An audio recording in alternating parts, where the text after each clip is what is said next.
If I can ask everyone to take their seats, if you have one, we'll go ahead and begin. In compliance with Chapter 551 Open Meetings of the Texas Government Code as amended, I call to order a meeting of the Board of Trustees of the Austin Independent School District for Monday, March the 18th, 2013 at 7:02 p.m. The board may meet in closed session to deliberate the appointment, employment, evaluation, reassignment duties, discipline, or dismissal of a public officer or employee, deliberation of the purchase, exchange, lease, or value of real property, deliberation of a negotiated contract for a prospective gift to the district, deliberation about commercial or financial information that the board has received from a business prospect, or deliberation of the offer of a financial or other incentive to a business prospect, to consult with legal counsel concerning matters associated with the termination of the agreement between AISD and IDEA Public Schools and the state accountability status of Eastside Memorial High School, and or to consult with legal counsel regarding pending or contemplated litigation or a settlement offer, or on a matter which the school district's legal counsel determines should be confidential in accordance with Chapter 551 of the Texas Government Code, Sections 551.074, 551.072, 551.073, 551.087, and 551.071, respectively. Do I have a motion to approve the agenda? Motion to approve the agenda with one change, namely that we move the executive session to the end of the agenda after agenda item 8.3. There's a motion. Is there a second? Second. Motion and a second by Ms. Hinojosa. All those in favor of the motion, please raise your right hand. Motion passes unanimously by those on the dais, 7-0. Okay, at this time, I believe we have some visitors to help us in tonight's pledge. So if I could ask them to come forward.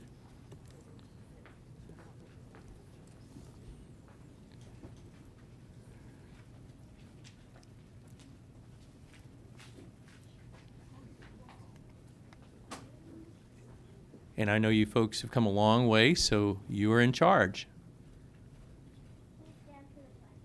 Thank you. To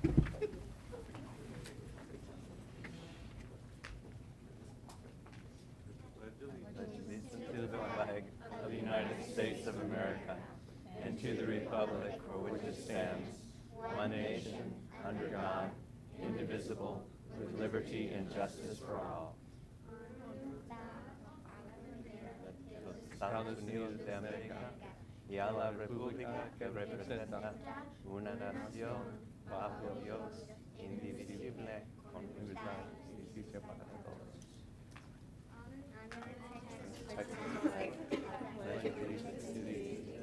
Texas, state, one and indivisible.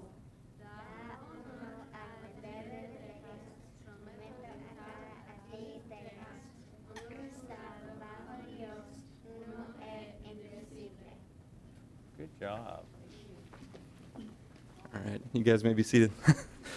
Thank you. I'm Brian Hill. I'm the proud assistant principal at Zilker Elementary, and I want to thank you all for allowing us to be here tonight.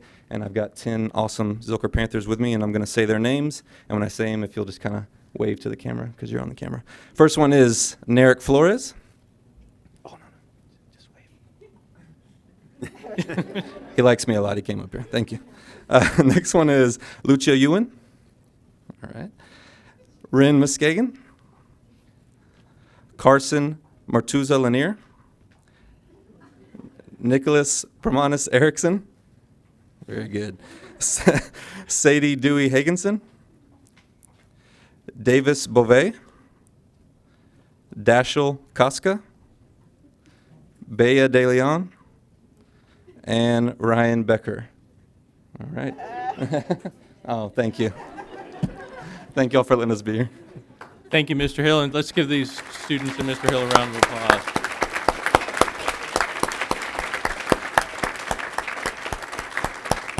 Thank you. Why don't you students come forward?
Mr. Hill wanted me to make sure that we recognize the parents and any other teachers or school staff that might be here. If you could stand so we can recognize you as well.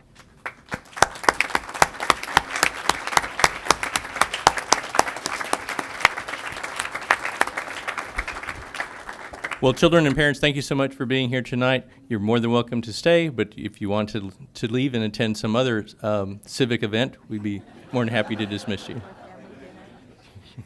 Thank you very much.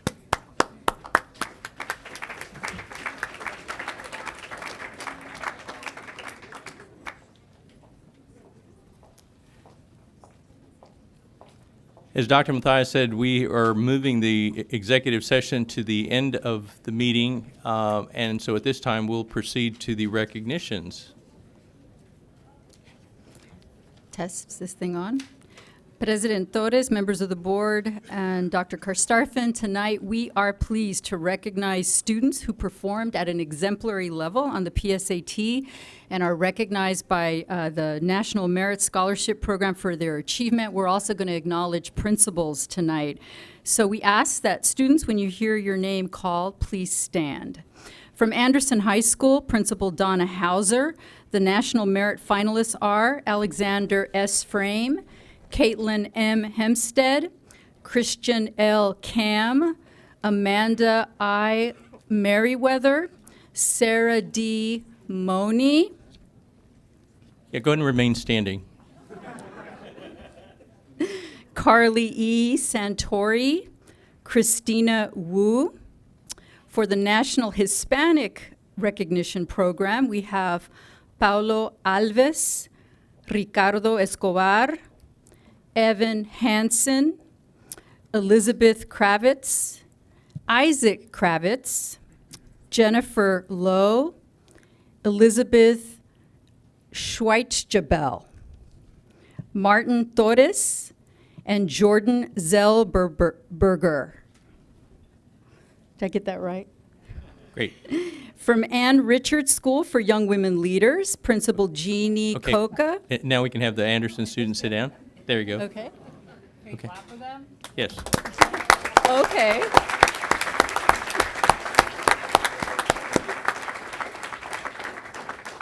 Okay, now we move to Ann Richards School for Young Women Leaders, Principal Jeannie Coca. We have the National Hispanic Recognition Program, Andrea Lee.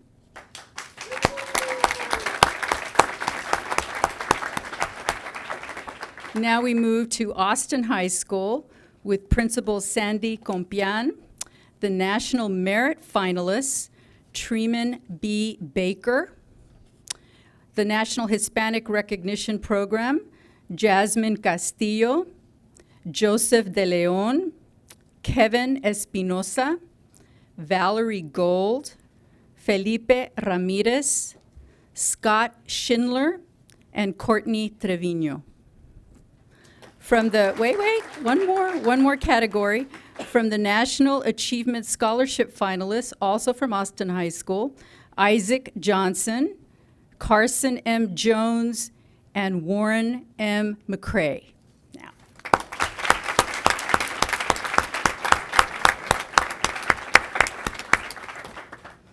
Bowie High School, Principal Mr. Stephen Kane.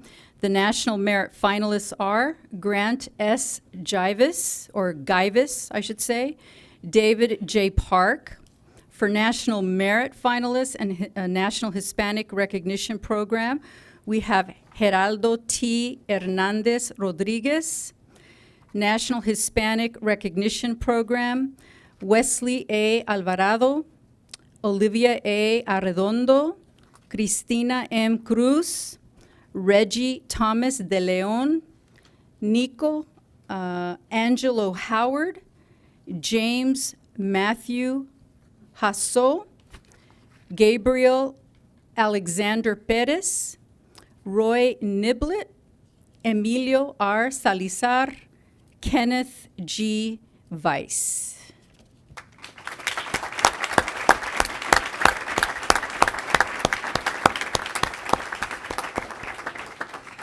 From Crockett High School with Principal Craig Shapiro, we have National Merit semifinalists Ryan A. Askew.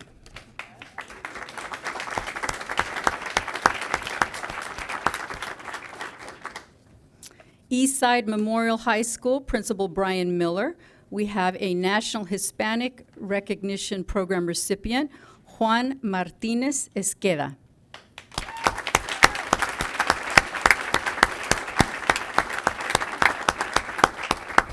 From Garza High School, Principal Dr. Linda Webb, we have National Achievement Scholarship finalist, Gabriela Moore.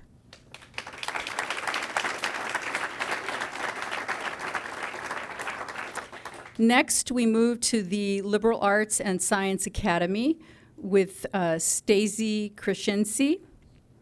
The National Merit finalists, Yuri S.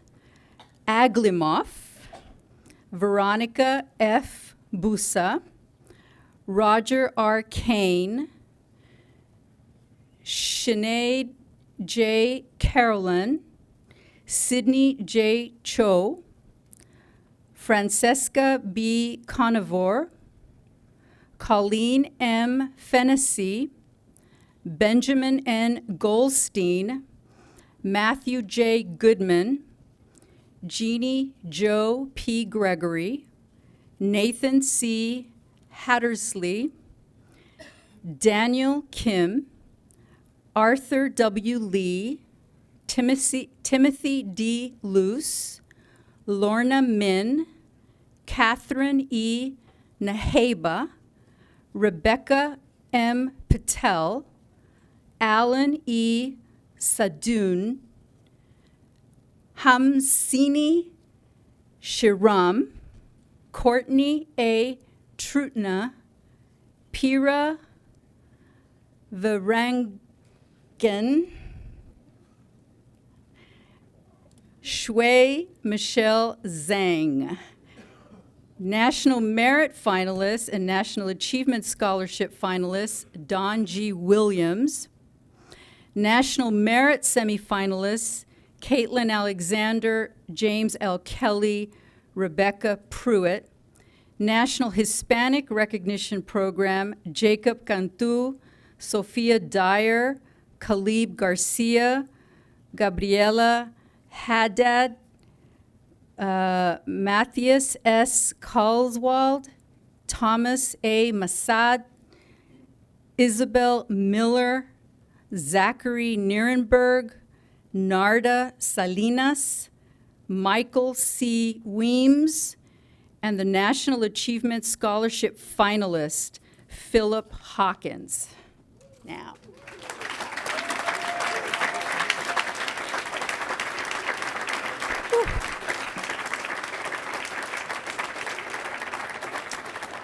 And now we have McCallum High School, Principal Mike Garrison, the National Merit finalists, Anna M. Brotherton, Ariana M. Poole, Maeve A. Richards, the National Hispanic Recognition Program, Camila Kennedy, Daniel Lopez, and Stephanie Martinez Art.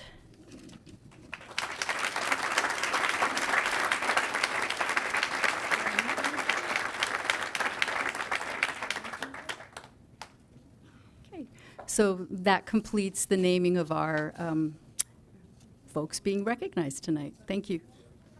Thank you very much, Dr. Dow. Ms. Bradley.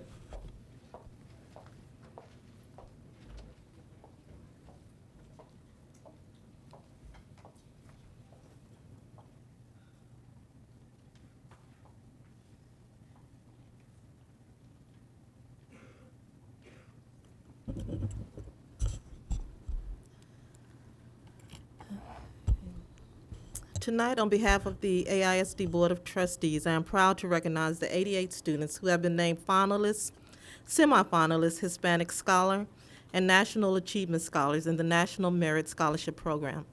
This is one of the most distinguished honors a high school student can achieve, one that reflects outstanding accomplishment as a student and as a scholar.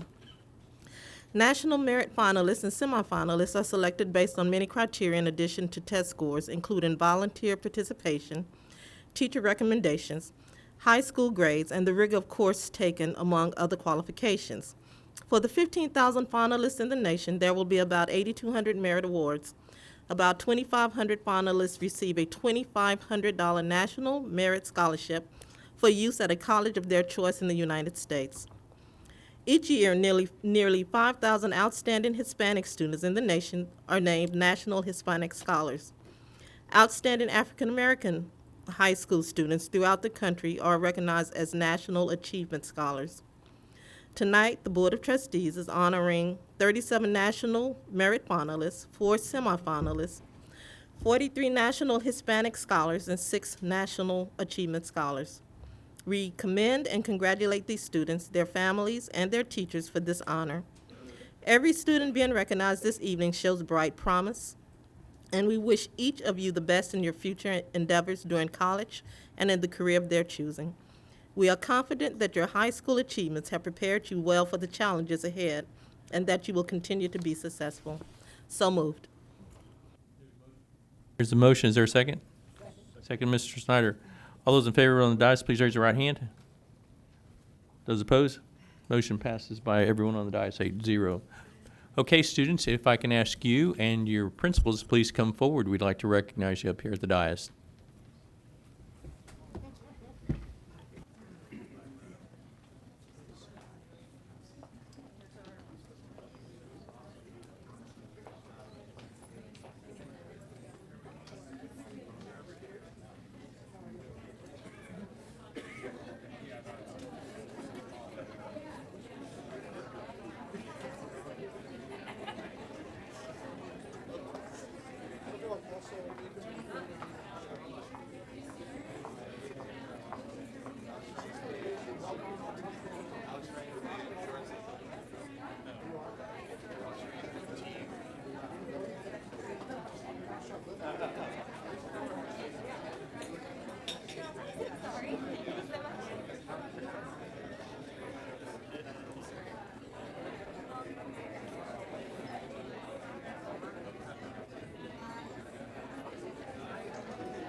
Let's see it. Let's see it. I might get one more. Hold on. Stay right there.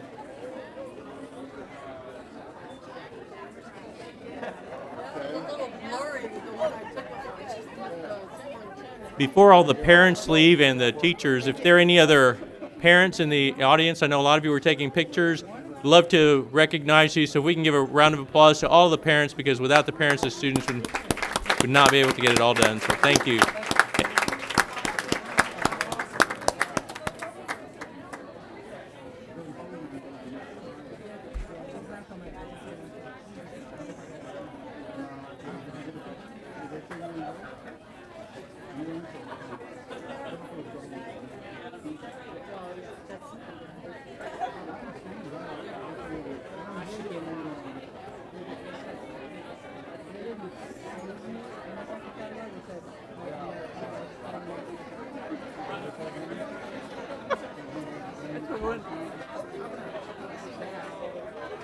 Make sure they get the name right.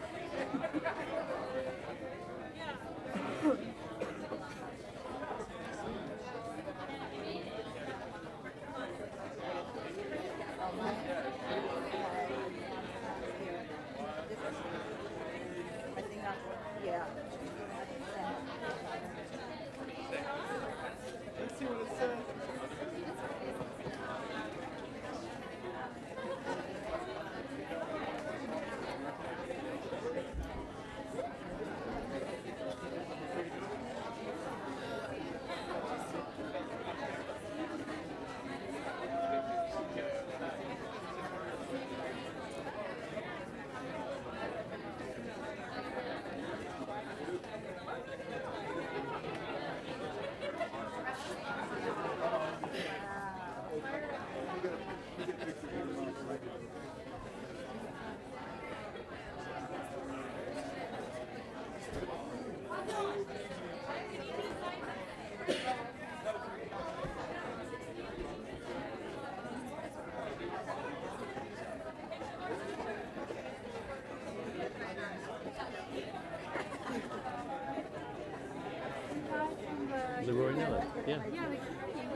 You know why it's here probably.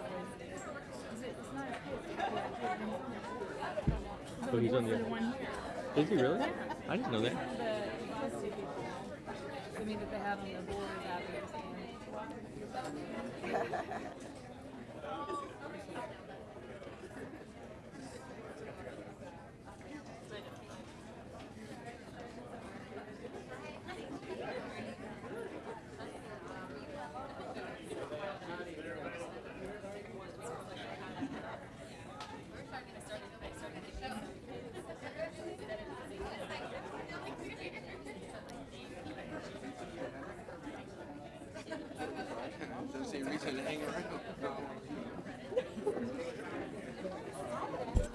And thanks once again to the students for indulging their parents in embarrassing them by taking pictures and that sort of thing. So we parents greatly appreciate it.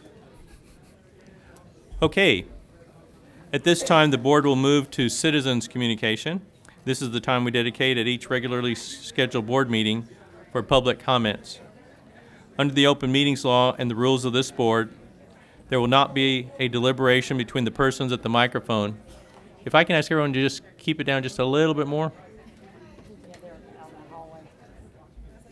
In order to provide as many opportunities for input as possible within a limited time period, each speaker will be allotted 2 minutes with a maximum of 30 speakers allowed.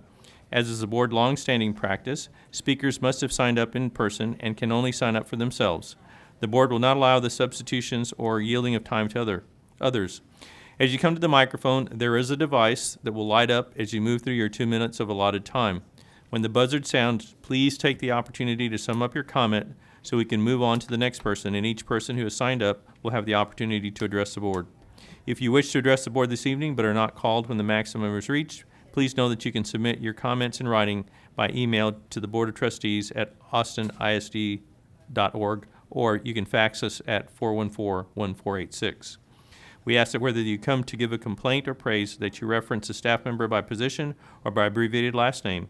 For example, Mr. D or Mrs. A, unless you're addressing the superintendent of schools or the board, then feel free to address us directly. The district is a local governmental body charged with serving the educational needs of all students, and board meetings must be focused on meeting this charge. All regular board meetings are televised and rebroadcast on AISD Cable Channel 22 and over the AISD website. We ask that audience members, whether speaking or not, please show respect for others at all times.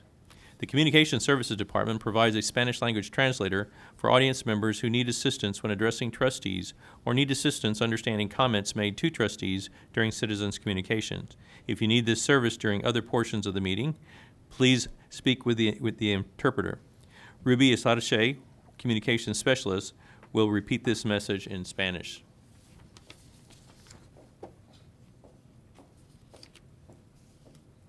Buenas noches, mesa directiva, presidente Torres, superintendente Karstafen. Mi nombre es Rubí Sarche y soy intérprete del distrito. Mi compañera y yo estamos aquí esta noche para ofrecer servicios de interpretación al español a las personas que lo necesiten. Gracias. Thank you. Okay, the first three speakers, Larkin Tackett, Melissa Salinas, Al Lopez.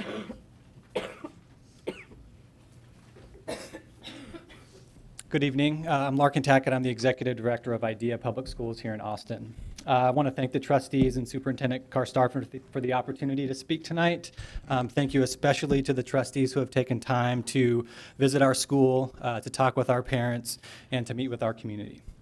Thank you also to the talented and dedicated staff of AISD. Throughout IDEA's partnership with AISD, our students, staff, and families have benefited tremendously from the work and support of people throughout this great district. Tonight, you'll hear from a few members of our IDEA Allen team and family, teachers and parents, IDEA's regional board members, and members of the Austin community. Our people, our team, and family are a source of strength for our organization. Team and family is one of our core values. Part of my job as the leader of IDEA in Austin is to create the environment for our team and family to do great work in our schools. This means ensuring fairness for our team and family as we transition from a district charter to a state charter. Many of us working at IDEA in Austin took this job because of the partnership with AISD. Like me, many of our teachers and leaders have worked in both traditional public schools and in public charter schools. We believe then and continue to believe now that by working together, we can do more for our students. So while we disagree with the decision to end our partnership, we respect it. We respect the voices of our students, of other students and parents, teachers, and community members in Austin who express concerns about the partnership. We respect the votes of all trustees. We request in turn respect for the voices of our team and family. We request fairness for them by a decision to lease the Allen building for one more year while we build a permanent facility. As we end our formal partnership with AISD, another year at Allen will create the least disruptive transition for our students, their families, and our staff. Your decision to lease us the building would allow us to continue providing a high-quality education to hundreds of Austin students in a familiar learning environment. It would be a fair decision. Thank you for the opportunity to speak. Thank you for your service, and thank you for considering this request from our team and family. Thank you. Melissa Salinas, Al Lopez, and Yalila Chapa. Hi, good evening. I would like to thank everyone for the opportunity to speak tonight. My name is Melissa Salinas, and I have a first grader at IDEA Allen. I'm here to ask tonight that you all allow IDEA to lease the building for the 2013-2014 school year. I have 3 children that are zoned for Go Valley Elementary, which is right around the corner from IDEA Allen now. And next year, my 5th grader will be entering 6th grade at IDEA, and I would have a 4th grader going to 5th grade at Go Valley. And I would like them to still be placed, going to school together until the next year when IDEA does create a facility for all my students to be going to school together in the 2014-2015 school year. Now, like I said, just coming to ask if y'all would consider us IDEA leasing the building from y'all next year, with the contract being terminated so unexpectedly for both parties. If there's no other plans for the building to be in use, why have an empty building sitting there when you can lease it to IDEA? So that was it. Just thank you for allowing me to speak tonight. Thank you. Al Lopez, Yalila Chapa, Pete Montoya. Good evening. My name is Al Lopez. Thank you, Superintendent, President, and other trustees for allowing me to speak tonight.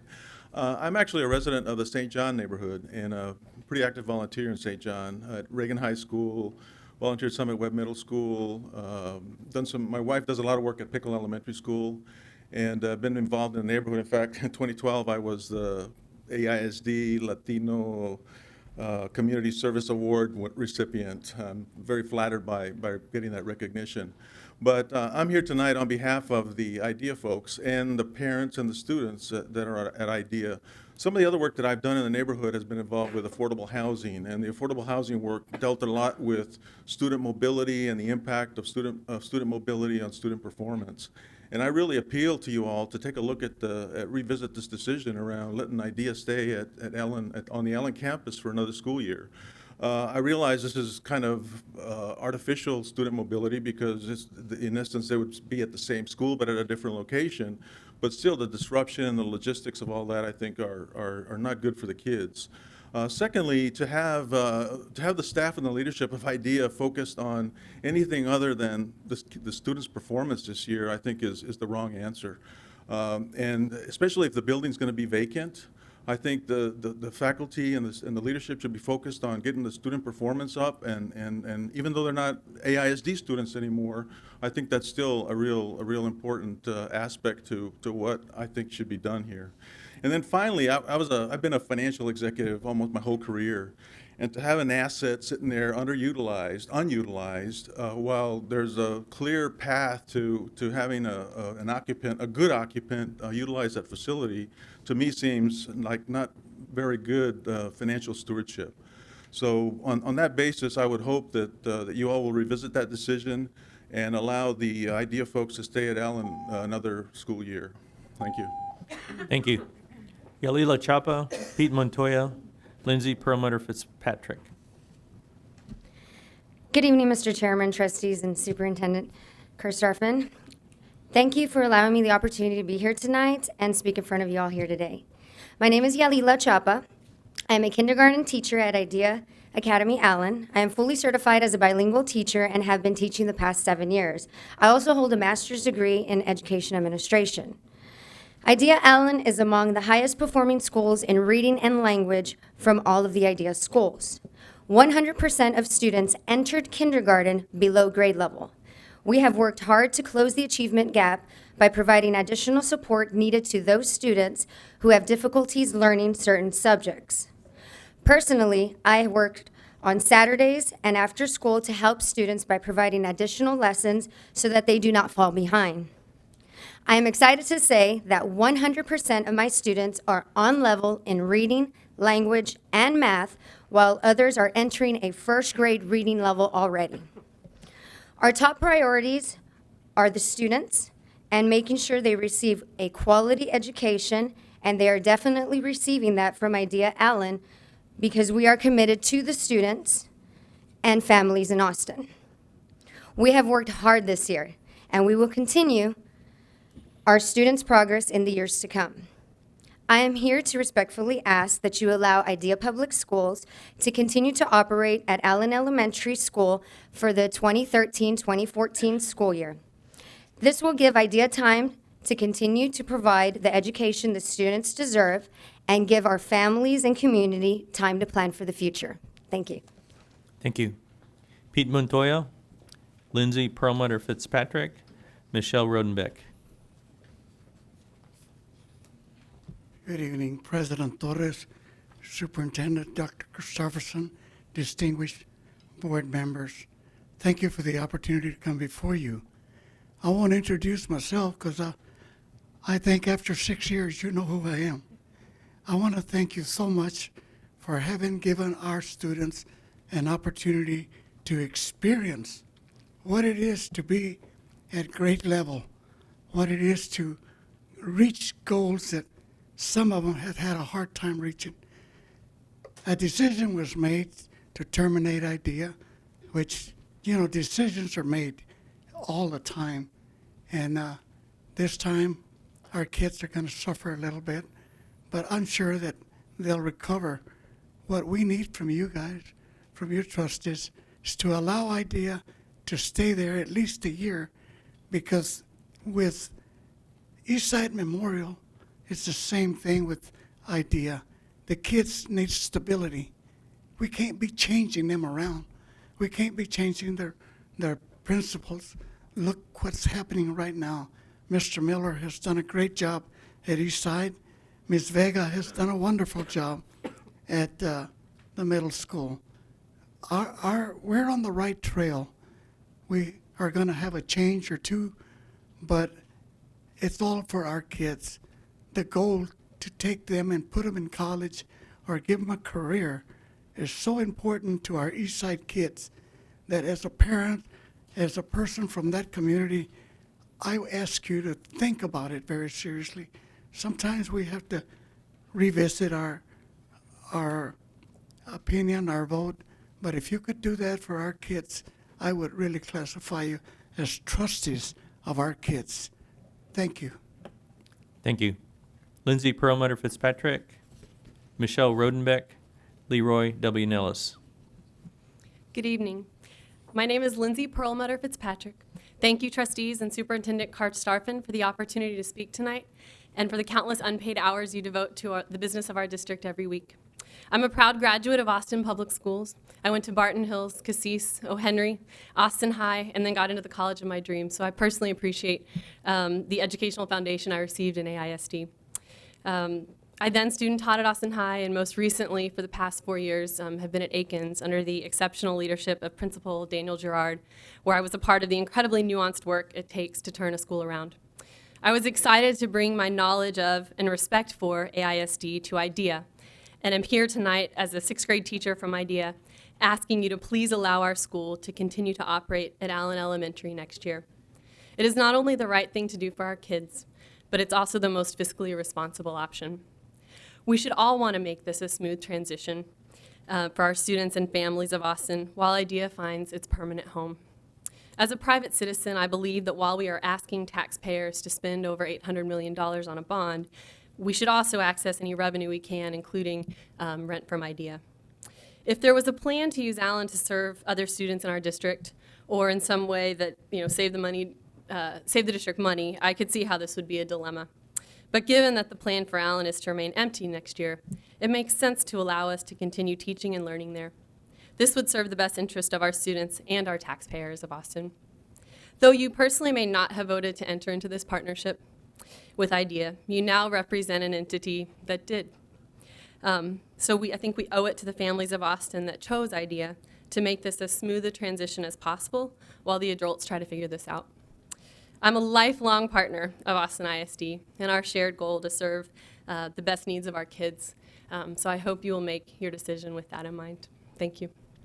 Thank you. Michelle Rodenbeck, Leroy W. Nellis, Grace Van Voris. Good evening. I'm Michelle Rodenbeck, a parent of an IDEA Allen student. I'm here to ask you to allow IDEA to lease Allen for the 2013-14 school year. One of the reasons that my family moved into our house was because Allen was nearby. We were not bussed in. Allen was our school. When the partnership with IDEA was announced, we thought, great, even better. Then 4 months into the school year, the board canceled the contract, and now there will be no school at all.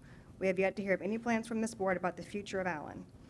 As a kindergartner, my child is just starting school, and now she will have this disruption of her familiar environment. Allen is a school she was supposed to go to until the 5th grade. I'm not just concerned about my family. What about the 500 other children whose families chose IDEA and now do not know where their new home is going to be? Given the timeline and the swiftness of your decision last year, I think this is a fair request for IDEA to lease the building. I don't understand why you would let Allen sit unused when IDEA will pay you to use it. The IDEA family is trying to minimize the disruption for our children, and I know that we all want what's best for the children. I ask you again to please keep Allen open another year and give our community time to plan for the future. Thank you. Thank you.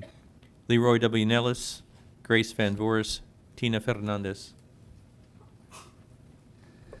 Mr. Chairman, trustees, Dr. Karstarpin, most of you know me as the Travis County Budget Director. I have been that for the last 19 years, and I've worked with any number of you on AISD committees. I'm probably better known to this board as working 13-plus years in East Austin for the children of East Austin. I've served on the Campus Advisory Committee for Allen Elementary for the last 13 years, and on the IDEA Committee for the last 6 months. I've served for about 10 years on the Allison Campus Advisory Committee. I've mentored and recruited mentors for all of those schools and for the school district in general. I'm here to say that I am very proud of every single one of your dedication and the hours. You are in meetings at the Commissioner's Court. We end close to 5 or 6 o'clock. I know you go to midnight. And I really respect everything that y'all are doing. I mean, you have to make the hard decisions. I've made recommendations for 19 years to the Commissioner's Court on tax rates. They're getting more sensitive, but you have to make those hard decisions. You have to make the hard decisions on what we're speaking about today.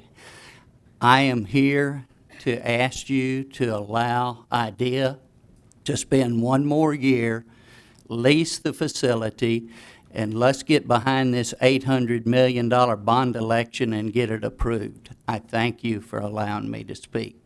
Thank you. Thank you. Grace Van Voris, Tina Fernandez, Burnett Pearson. Good evening. My name is Grace Van Voris, and I'm a 6th grade English teacher at IDEA Allen College Prep. First of all, I want to thank you all for the opportunity to speak to you, and more generally for the tireless work you put into making tough decisions on behalf of our school district. I am here to respectfully request that you allow IDEA to continue to operate in Allen Elementary School during the 2013-14 school year. As a teacher, I have seen firsthand how important it is for children to have a stable learning environment. Our students and families already endured a great deal of change at the beginning of this year when they chose to come to IDEA. New bus routes, new schedules, new uniforms, and a new building to get to know. Asking them to move to a temporary site in 2013 and then a permanent facility in 2014 would create unnecessary disruption in the lives of our current AISD children and parents. Whether or not you personally supported the partnership between IDEA and AISD, we still remain partners in educating the children of Austin and must act in their best interests. During the past 7 months that we have spent at Allen, our students have become comfortable with their surroundings and have become proud of their campus. Because they feel so secure, they have begun to take academic risks in class, and the growth that they have made is amazing to watch. Rather than allowing Allen Elementary to sit vacant in the fall, please do right by our families and allow them the stability of staying for 1 more year while we prepare a more permanent home. Thank you. Thank you. Tina Fernandez, Burnett Pearson, Charles Thompson. Tina Fernandez? Okay. Burnett Pearson, Charles Thompson, Aníbal Alfaro. Good evening. My name is Burnett Pearson. I am a first grade teacher at IDEA Allen. I'm here to ask you if to allow us the opportunity to use your building again for next year. This will benefit you in 2 ways. Number 1, it will benefit you as fellow educators. As fellow educators, we all have a right and a strong desire to make sure all students, regardless of where they are or where they come from, should receive the same and equal opportunities in our country. I believe that IDEA Allen works very, very, very hard to ensure that all students, regardless of who they are, where they come from, can make sure that they have all the opportunities needed to be successful in this country. And as educators, I believe you all understand this as well. Financially, this would be an amazing decision because you guys will still be able to receive income on property that is not being used. I believe that this will help not only IDEA with having a building, but also help the whole city of Austin be able to pay anything it needs with the income it can receive from our organization. In conclusion, I believe that if you allow Allen to use your facilities for 1 more year, it could benefit you in 2 ways, educationally and financially. Thank you. Thank you. Charles Thompson, Aníbal Alfaro, and Juan Salinas. Good evening, Superintendent Christopherson, President Torres, board members. I'm here to speak on naming of the new elementary school. I'm Charles Thompson. My wife was Janice Guerrero Thompson. Can't say a whole lot in 2 minutes, but I always like to tell nice little stories. In my rationale, I wrote, she was asked to coordinate the central administrative office and school principal's effort to implement the state requirement for gifted and talented education of secondary schools. Doesn't say a lot, so I'm going to expand on that a little bit. 1991, AISD was losing the funding because the gifted and talented program that they presented to the state didn't meet the standards. So there was a staff meeting. That's what we call it, staff meeting. Janice's name came up, and they discussed that. They said, what qualifications? She's an English teacher at Bowie. She has a master's degree in gifted and talented education. So the next day, they were at Bowie. Janice was asked to come to Kent Ewing's office, and they proposed that she come give him a hand. I'm teaching English. I have literature to teach. We've made arrangements for a substitute. The next day, she was working on the plan. Within a few weeks, she had helped coordinate the plan that was presented to the state and accepted, and ultimately, AISD got all their funding. So As an English teacher, that was her introduction into administration. She went on and got her degree from the University of Texas in Education Administration and worked with TEA, UT, and then back to AISD, where her career in education ended after 38 years. I'd like you to consider her name for the name of the new school. We'd all be proud. Thank you very much. Thank you. Aníbal Alfaro, Juan Salinas, Gavino Fernandez. Trustees respectable, Superintendent Katarfi, good night. Before we start, I will mention something. I'm reading this letter in English. Normal, my English is not too much, but my daughter teach me some words I can have a good pronunciation, but she helped me. She's in kindergarten. She never gone to the school before. It's the first year, and she's studying Idea Allen School. My name is Aníbal Alfaro. I'm parent in Idea Allen School. And I'm here in front of you once again to ask respectfully, allow to school one more year. In the building is the leasing, actually. Many students and parents, we will be effective if you are not allowed to stay at school. We are parents decide to continue with Idea Allen School because we believe in the system, because we believe in a united community with no differences. Please give it a chance. Children and parents will thanks. God guide them in their decision. Thank you, everybody. Thank you. Juan Salinas, Gavino Fernandez, Maria Carmen Molina.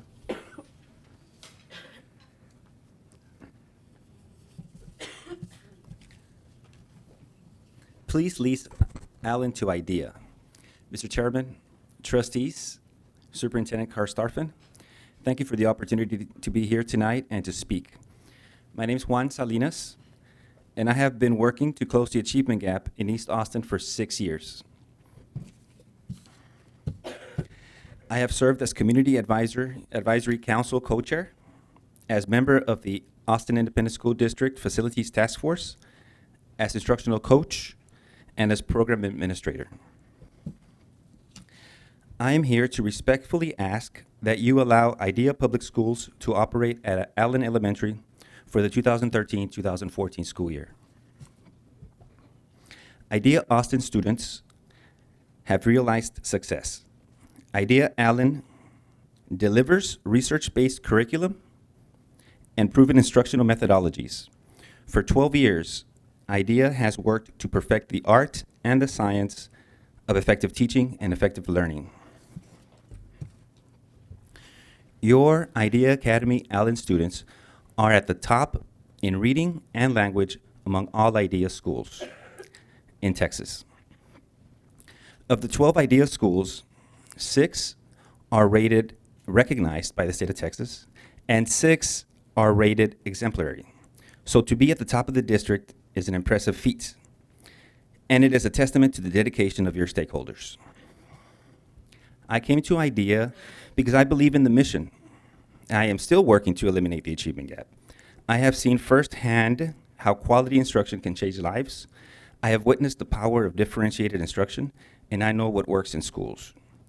I learned from exceptional leadership at Austin Independent School District. IDEA seeks to serve students by providing quality instruction in an environment that is conducive to student achievement. Please lease Allen to IDEA. Thank you. Thank you. Gavino Fernandez, Maria Carmen Molina, Yolanda Davila. Gavino Fernandez. Maria Carmen Molina.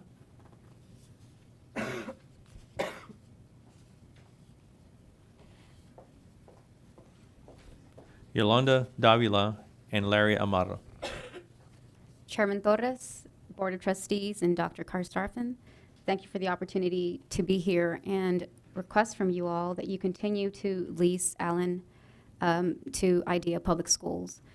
I echo the sentiments of everyone who has spoken before me, and those people include board members, parents, teachers, faculty, administrators, and community members. That speaks to the support, the great support that IDEA has. We would like to spend our resources on continuing to make IDEA Allen an an educationally stimulating place for all students, instead of having to waste our limited resources and time on logistics and having to find a place while we really should be focusing on the children. As stewards of a local taxpayer money and as educators and supporters of a good public education, I can imagine that you would agree that spending that time on making not only our students, but all students in Austin, having it a better place for all of them to be and minimizing the transition and disruption, I think would be in the best interest of Austin as a whole. I'm speaking as a parent of a 6th grader and as a regional board member of IDEA. And again, I respectfully submit that you seriously consider allowing IDEA another year. Thank you. Thank you. Yolanda Davila? Larry Amaro? Okay. Larry Amaro? Christy Donmeyer? Gerald Davis?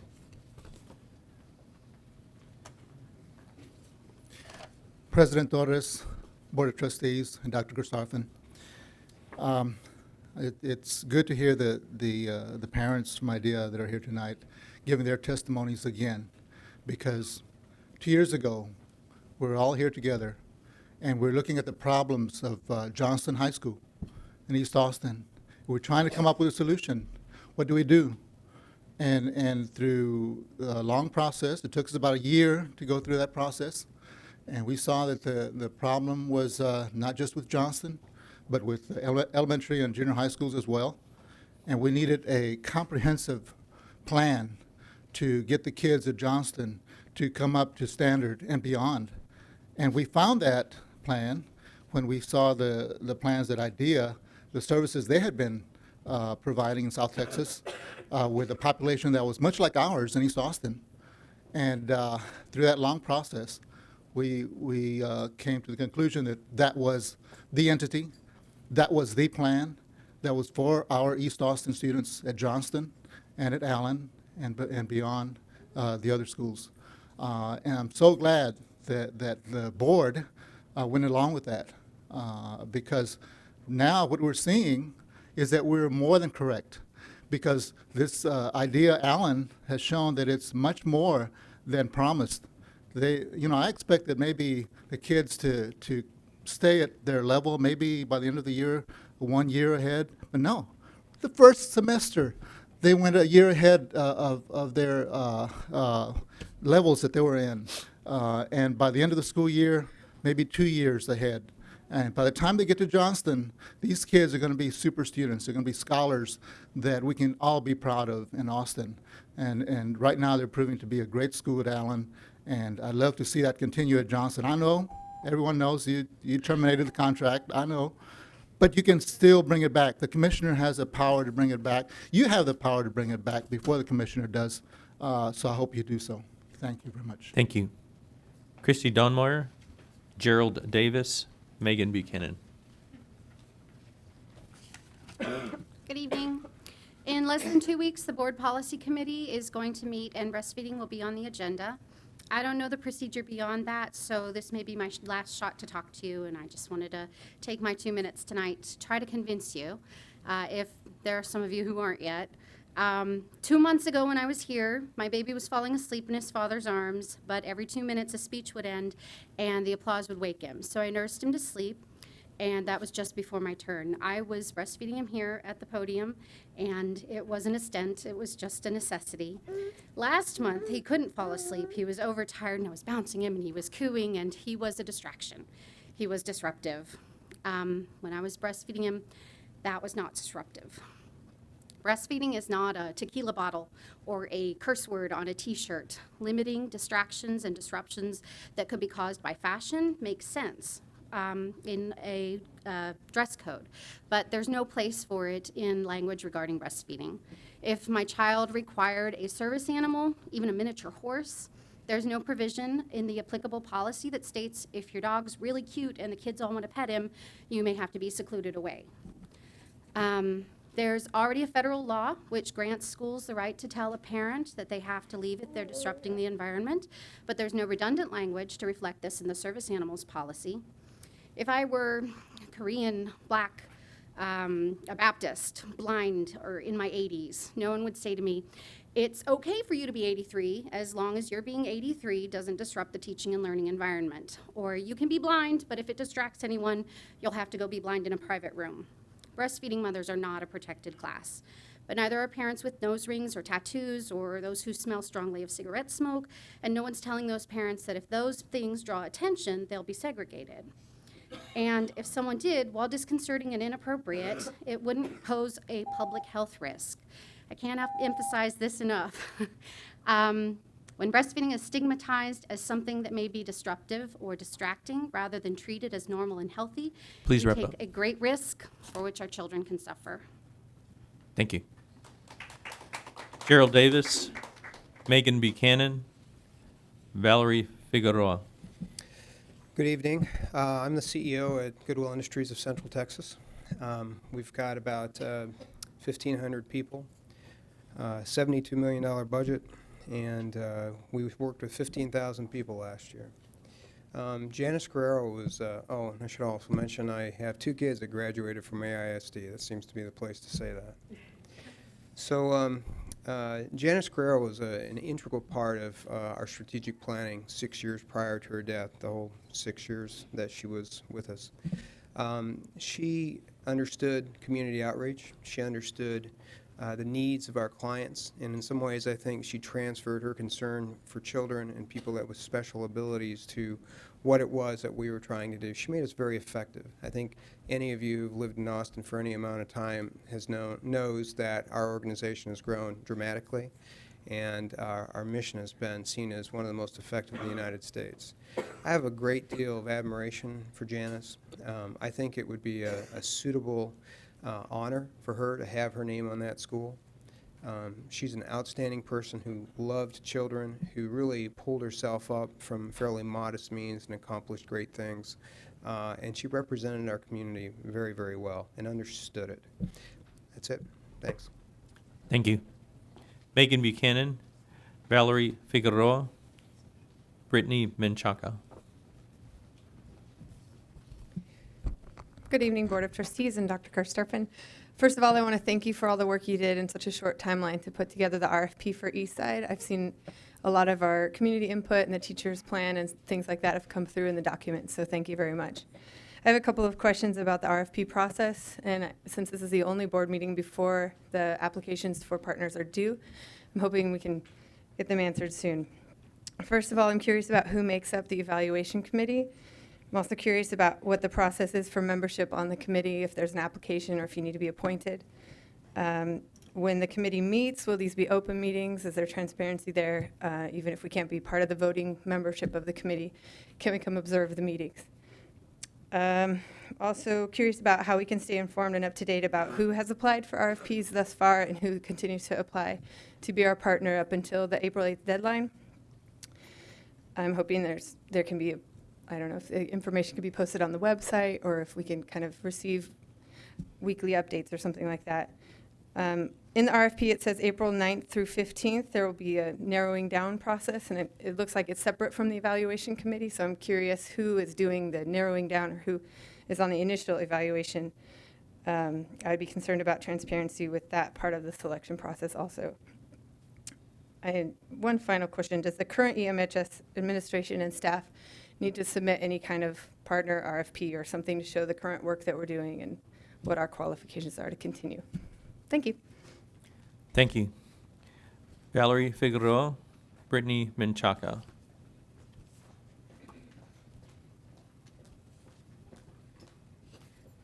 Good evening, Board of Trustees of AISD. My name is Valerie Figueroa, and I'm a parent of 2 children at IDEA Allen. I come today to ask you to be able to rent the Allen Elementary School for the 2013-2014 school year. I'm an alumni of AISD. Parents went to Allen as they were growing up as well, so we've been familiar with the community. I have a kindergartner and a 6th grader going to Allen Elementary right now. My most concern is for, well, both, but my 6th grader. She's my stepdaughter, and she's moved with us from her mother's home through this year because we were able to provide her with a better school. She's now having to potentially change her whole lifestyle again after I've already had her change her lifestyle to go to a better school this year because we don't know where our school is going to be for next year due to the cancellation of the contract. I think the students at Johnston Memorial were looked at, for the voting of the decision to cancel the contract, but IDEA students were not looked at for that. And I think that it's your duty to offer that to our children. I have to have my children step back and go into a regular school for next year if I don't go with Allen, and they're going to be ahead. My son's already in 1st grade reading level. He's going to go backwards. And I think that we respect the decision that you canceled it, but you should at least provide that for our children that were AISD students to begin with. We were from your community, and we want to continue, but we can't because canceled that contract. So I think that we should at least offer that school for my students next year, for my children next year, and for everybody else there. And I specifically brought my children to Allen from South Austin because I wanted a better education for them. And thank you for letting me speak. Thank you. Brittany Menchaca.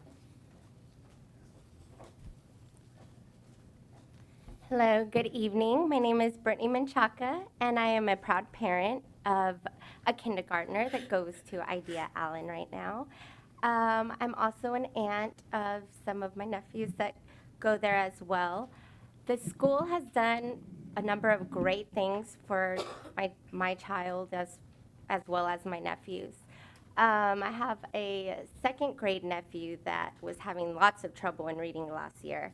In 1st grade, they were even going to hold him back. And since going here, he is now back to his level. He is confident in reading. He loves reading, as does my son. And I think that education is the foundation for life moving on forward.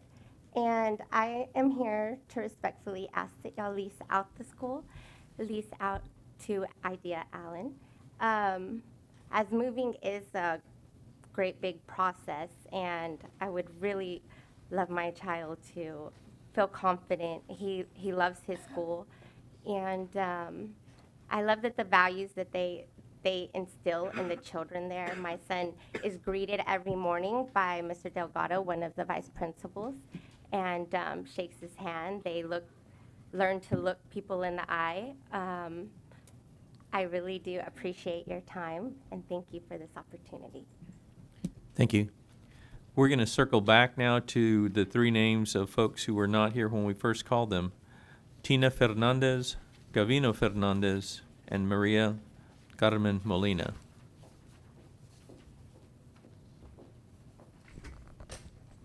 Good afternoon, everyone. My name's Tina Fernandez. I'm the parent of 2 AISD students, chair of the Matthews Campus Advisory Council and PTA at Matthews Elementary. I apologize that I was not here earlier, but I was just in a meeting for 4 hours picking our new principal at Matthews Elementary.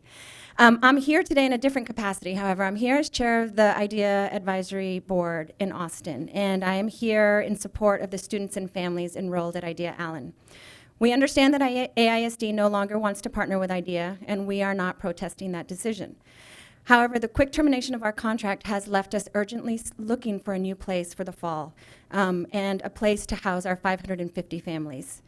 We are diligently working to find a space where we can operate for the 2013-2014 school year. We would like to lease the building we are currently in, as you've heard from our parents, Allen Elementary. It's our understanding that the current plan is to shutter the building next year, and we are asking that you reconsider that and that you allow us to lease the building. We believe that it would be mutually beneficial for AISD and IDEA families if AISD were agreed to lease Allen Elementary for 1 year.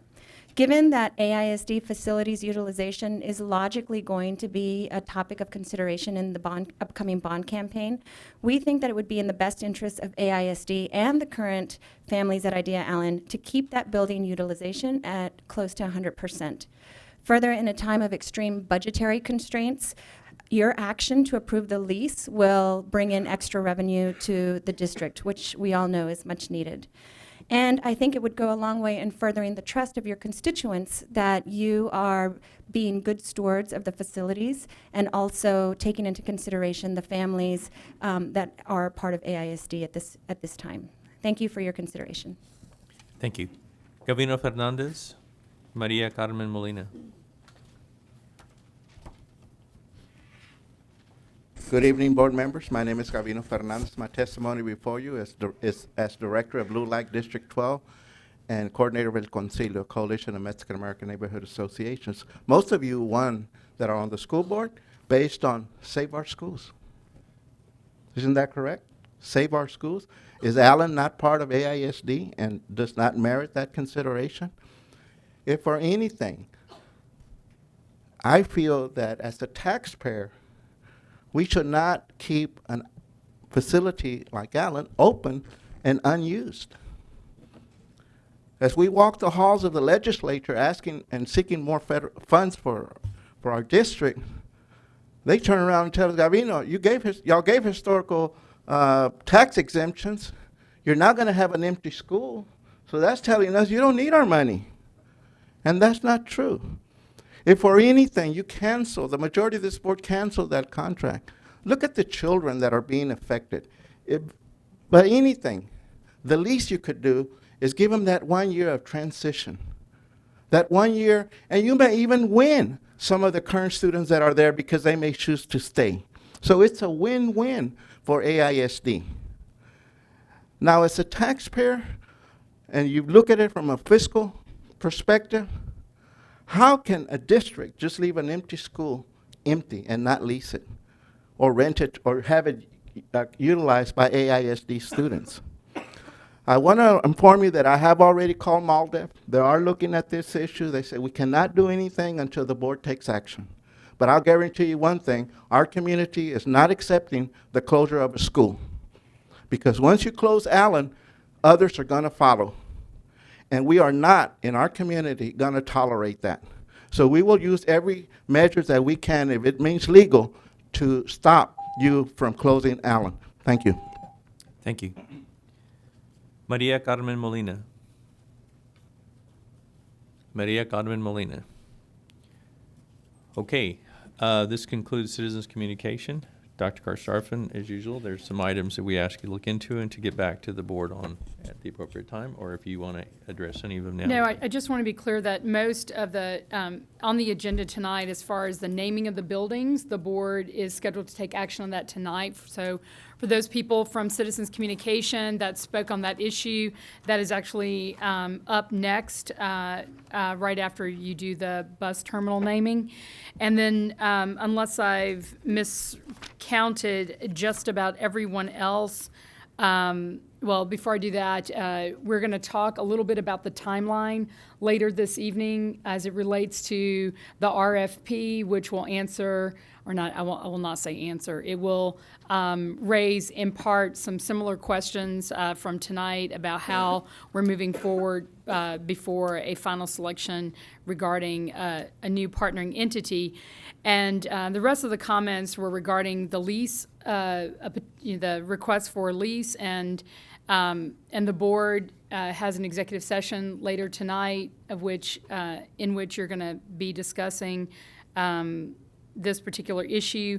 But I just want to make clear for the board in the math, while I know at this table we've had trustees actually say to the public that the loss of over 500 families is a loss that this board is willing to take. I strongly disagree with that, and part of what I will be talking about as it relates to the timeline is that there is no amount of money in a lease that could replace the loss of families that we would take if we allow 544 families to walk out of the door next year. So just to be clear, the cost of that next year is $3.7 million if all families would leave, and we have no new money to launch a new school. I'll talk about that later. And the second piece to that is even if only 25% of these students and families left at the start of next year, once we did the cumulative cost in the projection of estimated cumulative revenue loss, it would start at about $18 million and grow to be $74.7 million when it was all said and done, because the growth model goes upwards of over 2,000 students. So I know we've talked about this before. I've put it in every agenda item, and while I appreciate this conversation about the lease, I do think this board has a larger issue at hand to consider, which is the real loss of families and what that revenue means. I don't think, even though I haven't heard a proposal from IDEA yet, that anyone's proposing a $74 million lease program. So while I'm happy to work on this, I just want to be clear that the superintendent can't do this alone. It will actually require that this board make some philosophical decisions as it relates to how we move forward regarding the entire design, in part this evening on the timeline, and the second piece would be as it relates to your executive session on how you want to move forward on a potential lease. But I'm happy to take that direction and go back to the team and work on whatever the board directs me to do. Okay, at this point, before we move into the superintendent's report, are there any questions about Ms. Moya and then Ms. Hinojosa about citizens communication? Mr. President, members of the board, one of our citizens that spoke to us regarding the upcoming policy committee work regarding the breastfeeding policy. Just wanted to suggest that due to some legislation that's pending at the Texas legislature, that we suspend policy committee work on this until we find out exactly what the outcome of that legislation will be, if any. We don't know yet. So that would be my suggestion, Mr. President, if you, the officers or the board somehow wants to decide, that it would be in the best interest of our work for us to suspend that work for the time being. Can I ask you on behalf of the officers to provide us some summary of that legislation so that we understand how real it is to come forward? Because I'd hate to suspend all activity on development of a policy and for some legislation that may not actually happen. Right, and it's still in committee, but there are some provisions within it that would influence any policy that we that we would develop. Okay, I'll be happy to do that. Thank you. Thank you, Ms. Hinojosa, and then Mr. Snyder. Did you? Okay, Ms. Hinojosa. Thank you, thank you, Mr. President. There were some questions raised about transparency in the process for who is included in the citizen board that's going to review the RFP applications, as well as some other questions. And I just wanted to ask the superintendent that let you know that I would like to be included in any meetings that are held between now and that time that help determine how we're going to go about doing that, along with those other issues that were raised. One of the things, and I'm sorry, I don't know if I'm being heard. I'm a little under the weather. And so I'm trying.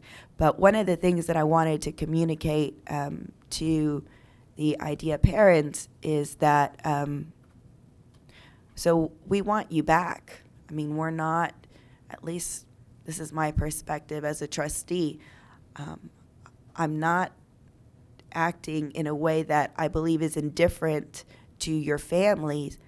We just want you back. And I think that if you haven't, especially if you're a parent for a kindergartner, I'll tell you that my experience with my child when he was a kindergartner, which was just last year, was that he came in not reading, and he had students in his class who were reading Harry Potter. So rather, his classmates weren't held back. We have amazing teachers within AISD who know how to deal with that and who give kids appropriate work and who put them in sections to work with them. So we have amazing programs, teachers, principals, leadership in our schools too, and we would like you back. So I just wanted to communicate that. I've offered to some parents, IDEA parents, that I would be willing to ask of the principals of the schools that you're zoned to if we can meet to try to help get to a level of comfort with the school that you were zoned to, and figure out whether there might be a way to accommodate the needs that your family is requesting. And so I would like to make that offer publicly to any parents of IDEA children. That's all. Thank you. Mr. Snyder. Yeah, I just want to comment on the bill that Ms. Moya was referring to. Please. It is pending in committee. There are a lot of bills that are pending in committee. The one in question is one of those where I have doubts about whether it will actually get to the floor. But I would hate to leave anyone with the impression of that there's legislation out there that is about to happen, because my guess is there's legislation out there, but all it's going to be is legislation out there for quite a while. Okay. Well, I say we'll. I'm sorry. Go on. No, I'm sorry. That's all I wanted to say. Okay. That's why I'd appreciate a summary of that legislation for the officers to consider before we provide any further direction to the policy committee to suspend their work. But at this point in time, I'd say continue the work of the policy committee until you hear from the officers. Okay. If there are no further comments, sure, please. Mr. President, trustees of the board, I just want to be clear with Trustee Hinojosa, the request regarding the RFP Evaluation Committee. I'm not exactly sure what we're calling it. I just, I think I heard you reference it as a citizens. And I just don't want the world out there to think that somehow this is a public process that can just be run in any way we decide at this board table. Later tonight, when we get to the item around the timeline, I am going to go back and reinforce the experience that this administration had with the 3 trustees regarding following our established board governance policies and procedures and our practices as an organization. I am concerned that by creating this 1, 2, 3 off, I know Trustee Schneider and I, we don't always agree on things. There's one thing I have to say. Rarely. Yes, and I'm going to say I should have agreed with you at the last meeting when this happened, but I experienced it, and I'll come back and talk about it. But we, the board governance piece and how we run our ad hoc work, or whether it's an established committee, there are rules and actions that the board takes that we must follow. And when the board takes a vote or creates a process by which we are supposed to work, we really need to do that right and do that to the letter of our agreement here at the board table. That didn't happen as neatly as it should have in the development of the RFP. Therefore, before we start again with communicating that trustees are going to serve on anything between now and whatever ends up getting created, I want explicit guidance and agreement from this entire board, and perhaps we do need to establish a committee with a charge that has every board member able to attend, where we post those meetings and so on and so forth, to ensure that we have the best process that I do believe is the intent of the board action. But given that experience with the RFP, things just did not come together in the way that I know you intended for them to come together. And so I just want to put a pin in the chart on the one, the labeling of that evaluation committee. We have many rules and how we can post and what we can and can't do, and we just had a lot of hard lessons learned in the RFP process that I just know we don't have time to experience again as we try to get into the next level of work here. And I just want to come back and talk about that when the agenda item on the timeline comes up, and perhaps even get guidance from the board on what kind of committee you do want, what is appropriate for the evaluation committee. We have some embryonic work that we did before. I can work to pull all those things together, but I think perhaps this needs to come back on as a formal agenda item, and we continue with explicit guidance, and perhaps even an established committee with a charge and expectations that are posted and available for the public and other trustees to attend. Okay, well, we'll deal with that when we get to that agenda item. At this point, I'd like to turn to the superintendent's report, so if we can start with that. Yes, sir. Mr. President, trustees of the board, your first agenda item is the naming of the new Southeast bus terminal. The district's CW local policy for new facilities provides direction for the process to be followed in naming school buildings. Tonight, the board is scheduled to take action on the naming of the new Southeast bus terminal, which was built as part of the 2004 bond program and is located in Southeast Austin at 72222 Bluff Springs Road on 22 acres of land. It will help relieve congestion and overuse of the district's other bus terminals and reduce the travel distance for buses servicing students in the southeastern part of the district. The new Southeast bus terminal is made up of 7,400 square feet of administrative building and 13,000 square feet of maintenance, parking for 176 school buses, and a fueling station. The materials, scale, colors, and landscaping were designed to be compatible with the surrounding neighborhood. The district followed the facility naming process for the Southeast bus terminal. On January 16th, 2013, the district launched the nomination process for the new Southeast bus terminal. Nominations were accepted online or by mail until midnight on February 8th, 2013. The district received 5 nominations, which included the names of 2 different nominees, and the board discussed this naming, these names at its March 4th work session. The action before you this evening is for the board to select the name of the new Southeast bus terminal. Okay. All right, at this point in time, it was brought to my attention that I skipped the consent agenda item. So, Dr. Karstarfin, would you mind if we go ahead and entertain that so we don't forget it and take care of it?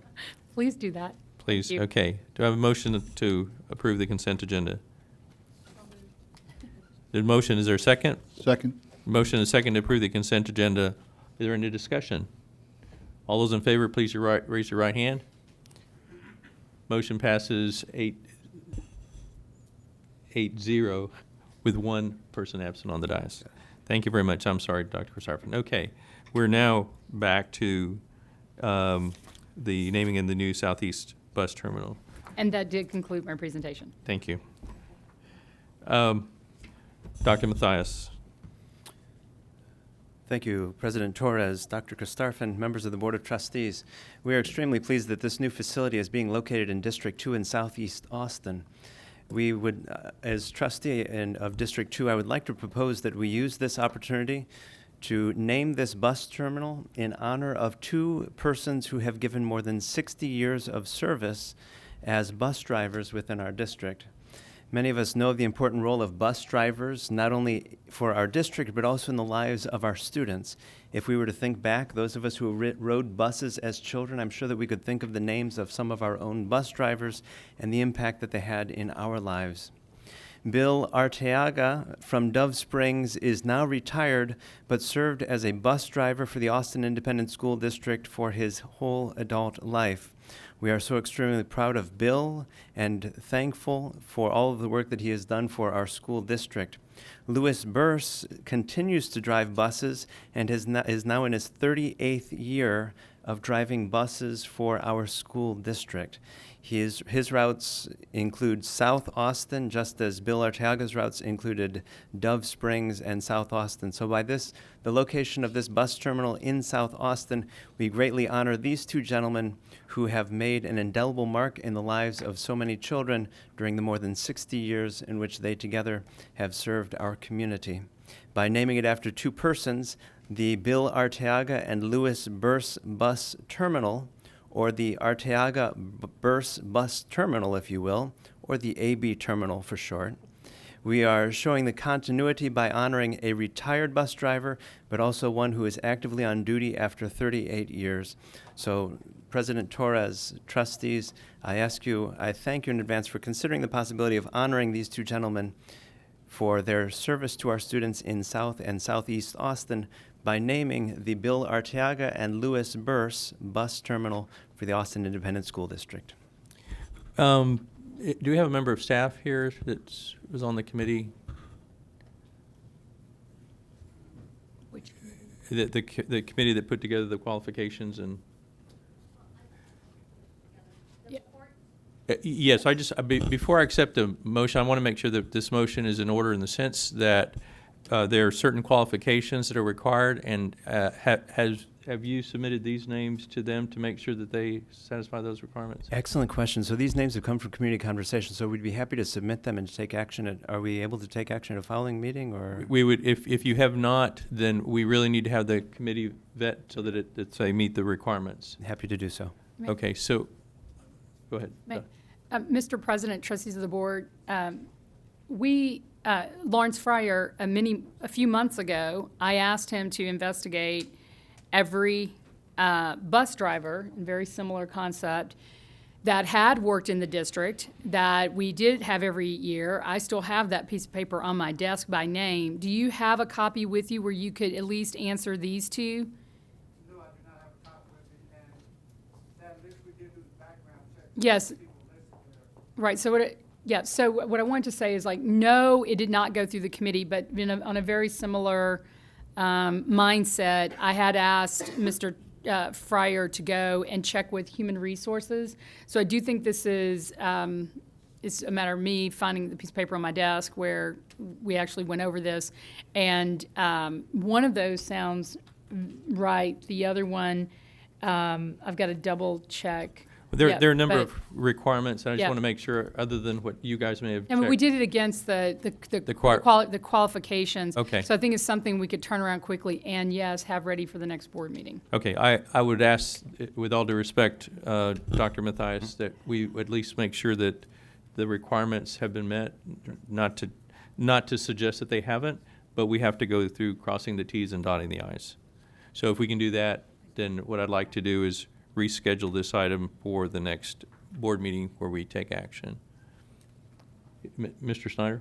I don't have any real objection to that other than wanting to be sure that I know that staff needs information to get planning on things, and I'd like to make sure that if we wait till the next meeting that they will actually have the information in the timely manner that they need it so they can go ahead and finish up. It does. So with regard to Mr. Snyder's question, if we delay until the next meeting that we can take action, will that put the scheduling with regard to the bus terminal in jeopardy in any way? Any planning for it? I don't think so. It may impact the signage, which is a part of the opening process. Other than that, I don't think so. It won't impact the construction side. Okay. Would you just double check to make sure and if there is something, if you could let us know at some point in time soon? May I make another comment? Please. And then, but just something I want to raise about the nominations that were actually made and the nominations from here tonight. I just want to, as we go back, I just want to understand the distinction between these two names and the name that's actually submitted, who was also a bus driver and then worked in the district, and it was 30 plus years. So so in preparation for what we're pulling together, is it that the name that was submitted is of no interest? I'm trying to understand, because that person was also a bus driver for a long time. Sure, and we're happy to take up that conversation maybe with staff and bring back a more firm recommendation. Okay, and certainly if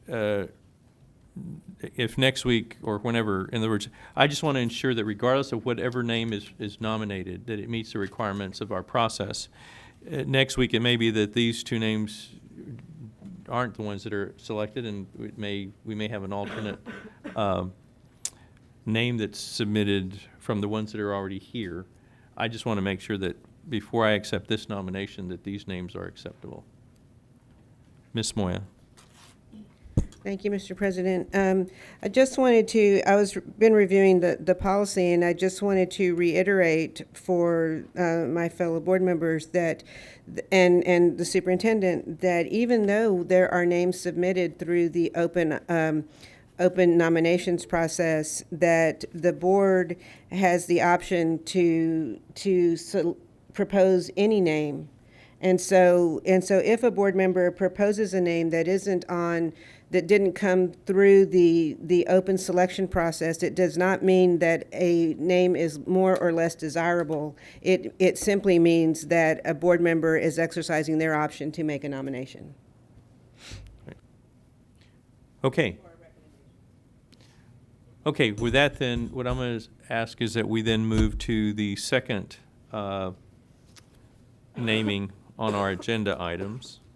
Dr. Karstarfin, do you have any comments before we move to the item 8.2? You're scheduled to take action on the new North Central Elementary School, number 1, located at 102 East Rumberg Lane on approximately 17 acres. When completed, the school will be 19,000 square feet, 40 classrooms, and in a 2-story main classroom wing. The construction began actually this past summer in August and will be completed this upcoming August in 2013. Beginning on the 16th of January, the district started accepting nominations for the name of the newest elementary school. We received 95 nominations for 23 different names. And Mr. President, this concludes our presentation. Thank you, Dr. Starfin. Ms. Tice. Thank you, President Torres. This new school is in District 3, and I think it's extremely important, fellow trustees and superintendent, that the school have a name that is reflective of the Hispanic majority in that community. I know that the community had proposed Juan Navarro, who is a graduate of Lanier. He was an Iraq veteran, died when he was 24, but he didn't meet the requirements for nomination. So I would respectfully submit Janice Guerrero Thompson. She is an Hispanic, was an Hispanic educator here in the district. And she worked very hard for many of our students. She received numerous awards, Hispanic awards, for her work in the district. And once again, I think it's extremely important that the school in my area, which is predominantly Hispanic area, that it have a school that reflects that heritage. So I respectfully submit Janice Guerrero Thompson, or recommend her name to go on that school. So there's a motion for the name of Dr. Janice Guerrero Thompson. Is there a second? Second. Second, Mr. Snyder. Any discussion? Ms. Ellens. Just a question to clarify it. When these students are signing what school they go to, what school are they going to? Are they going to be writing the Janice Guerrero Thompson School every time? So what would we call that school? There are some also very difficult names, other names that are difficult, like Gariski, spelling that. Oh, this just want to is mention that. prompting my question. Okay, all right, just want to mention that. However, having worked with Ms. Gariski at Porter Middle School, I fully support that name, and I learned how to spell it after working with her for about 20 years. So I think it can be done. I'm just asking, would Let me yeah. before Ms. Tice finishes, staff actually takes into consideration this when they have the name as to what they would recommend, and I would suggest that we refer to the protocol that staff uses as to how they would use it. Partly, my question is also based on if it ends up being shortened to Thompson, is that doing service to your No, issue? it would not. I agree. I think we would need to include her maiden name. And since, I'm just going to say it again, since Juan Navarro is not in the running, and he is the preferred name by the community in that area. They created a petition. I think that we should at least attempt, and I don't see, and I respect, I'm sorry, I respect the submission of all the other names. They're very, very worthwhile people, except for a few, which were kind of jokes, I think. But anyway, none of them, all of the schools in my district have non-Hispanic names, so I think we should at least make that first step. Okay, thank you. And let me just point out, Board, for the new members of the Board, when we name facilities, it is important that we also remember that the approval of the construction of the funds for any school were done by taxpayers all across the district. And so it's really incumbent on the Board to take into account all factors and how we name schools throughout the district, regardless of where we assign a particular name. And yes, it is, while it's important that we consider names that are associated with a particular area, we also have to take into account all the voters in the district that help support the bond to fund a particular school, not knowing where the school is going to be located. So we just need to take that into consideration. Okay, so we have a motion and a second for the name of Dr. Janice Guerrero Thompson for the North Central Elementary School. Any further discussion? Ms. Hinojosa? Thank you, Mr. President. Is this on? I also am supportive of naming this school after Ms. Guerrero Thompson. I had interaction with her when I was a community activist person with Austin Interfaith, and I didn't have a lot of interaction with her, but I really was appreciative of the work that she did with our community, and I've heard wonderful things about her from those who knew her better, and I think this is a wonderful way to honor her. So I will be supporting the naming of the school after her. I do think we need to find something to name after Jody Conrad, though, because sounds like a wonderful woman, and I was appreciative of all the feedback we received about her. Thank you. Any other comments, discussion? Okay, we have a motion and a second. All those in favor of the motion, please raise your right hand. All those opposed, motion passes unanimously by everyone on the dais. We have the new name of our North Central Elementary School as the Dr. Janice Guerrero Thompson Elementary School.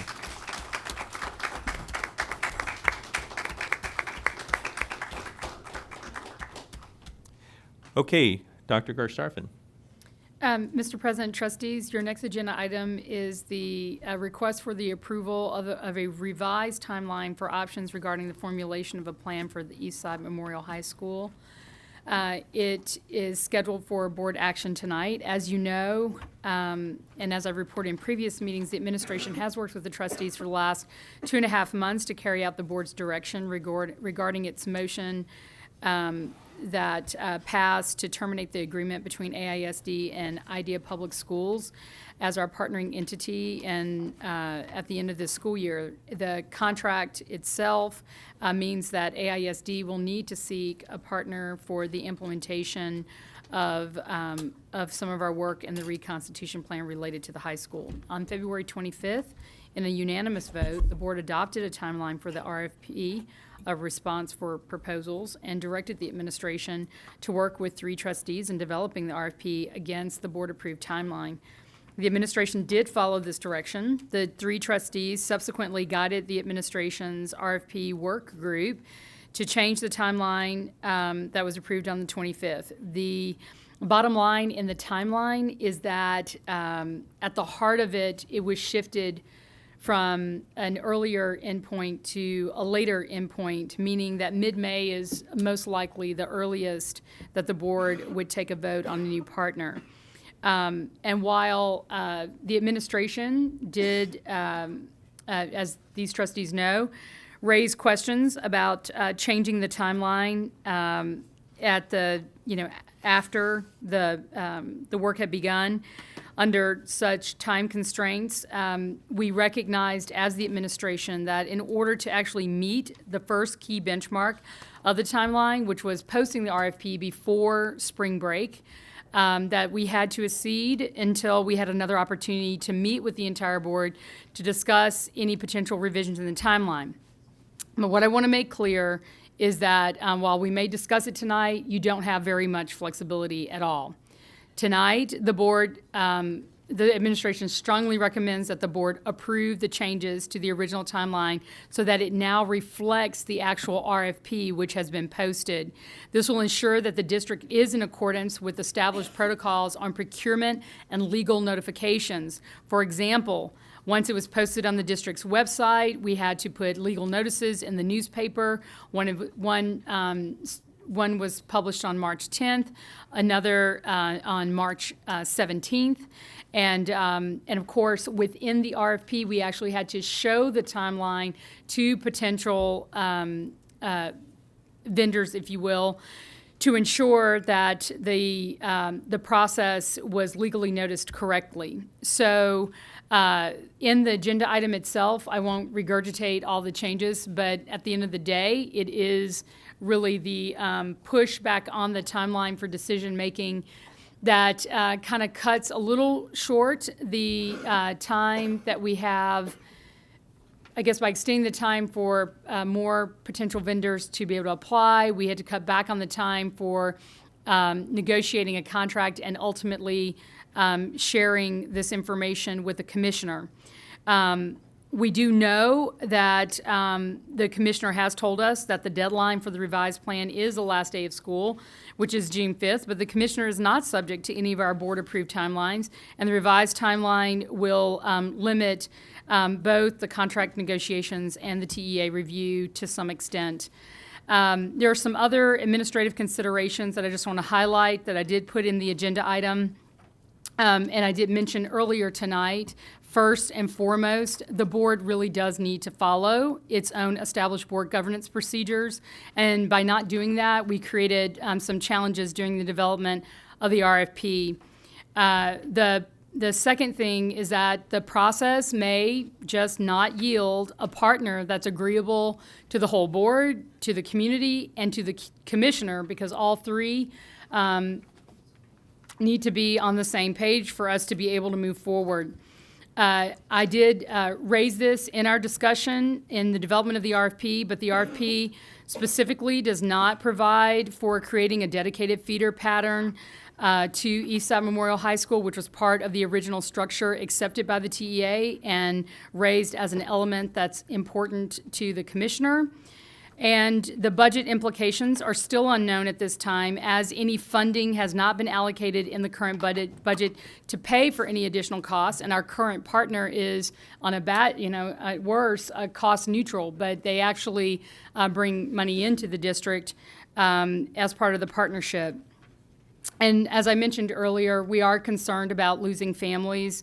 The student enrollment is approximately 540 students, and I talked about the potential loss in dollars if students choose to go with IDEA after the end of the school year and on to, whether it's temporary or permanent, a new site as an independent charter. Again, if the potential loss starts at $3.7 million at the beginning of next year, and it can grow as high as over $74 million at the end of the growth model projection. Mr. President, the action before you tonight is the request for approval of the revised timeline. If the board approves the changes, we will go to the attached timeline, which is the last one you approved, go back in, fill in the timeline, and make that available to the public on the website. But we did not make those changes, as of course you have not taken action.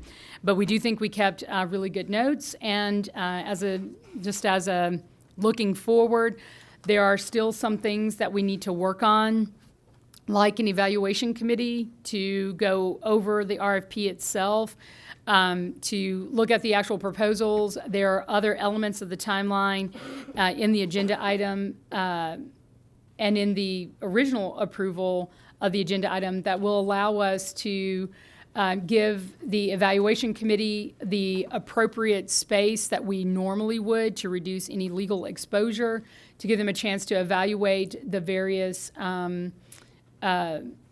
vendors that are being selected here or potentially selected here, and then to allow for a community public process for the community to hear the potential partners as well. So as it stands right now, we have some of those things being pulled together, but again, the administration requests a formal structure from the board that can be managed to the direction of the board with the ability to post publicly and allow other trustees to come and participate in the process if needed.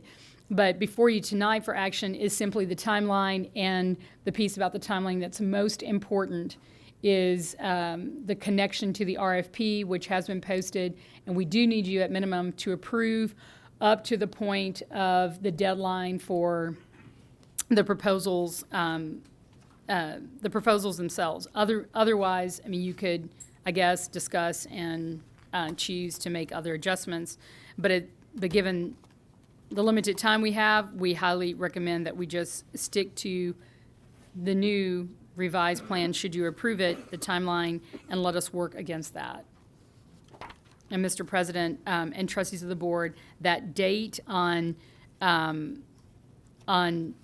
if you go, well, the dates that are important in the RFP include, most importantly, the proposal due date, which is April the 8th, and the oral presentations, April 19th and 20th, and then a potential approval of a partner in the mid-May timeframe, the 6th or the 13th. And that concludes our presentation.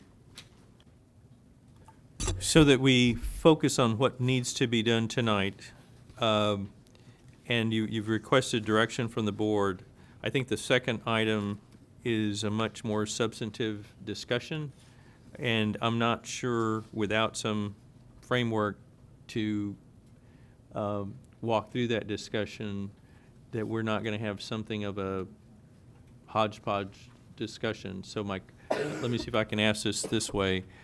Can we amend the timeline per the recommendations of staff? And then would there be a time that we can schedule to have the discussion that you would like us to provide discussion that specifically outlines those items that we need to address in some sort of a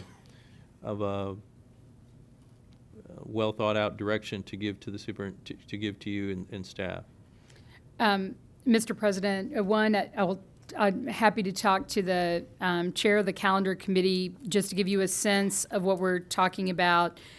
I know there's going to be a lot of angst in the community about knowing the details, but before we pull the first group of people or anything together, talk about a name or a process, we have to have this discussion. So just to give you the drop dead date for this, it would be no later than March 8th, because on the 9th, we want to be, April 8th, because on April 9th, we really want whatever the committee is to begin the initial evaluation of the proposals. So, I have if y'all want to discuss other things, I can look here and ask Mel Waxler and others to help me. But for example, you have a board governance meeting, a committee meeting, which might be a good place to talk about this, as it's already scheduled. You have an April 1st board dialogue meeting, and you have a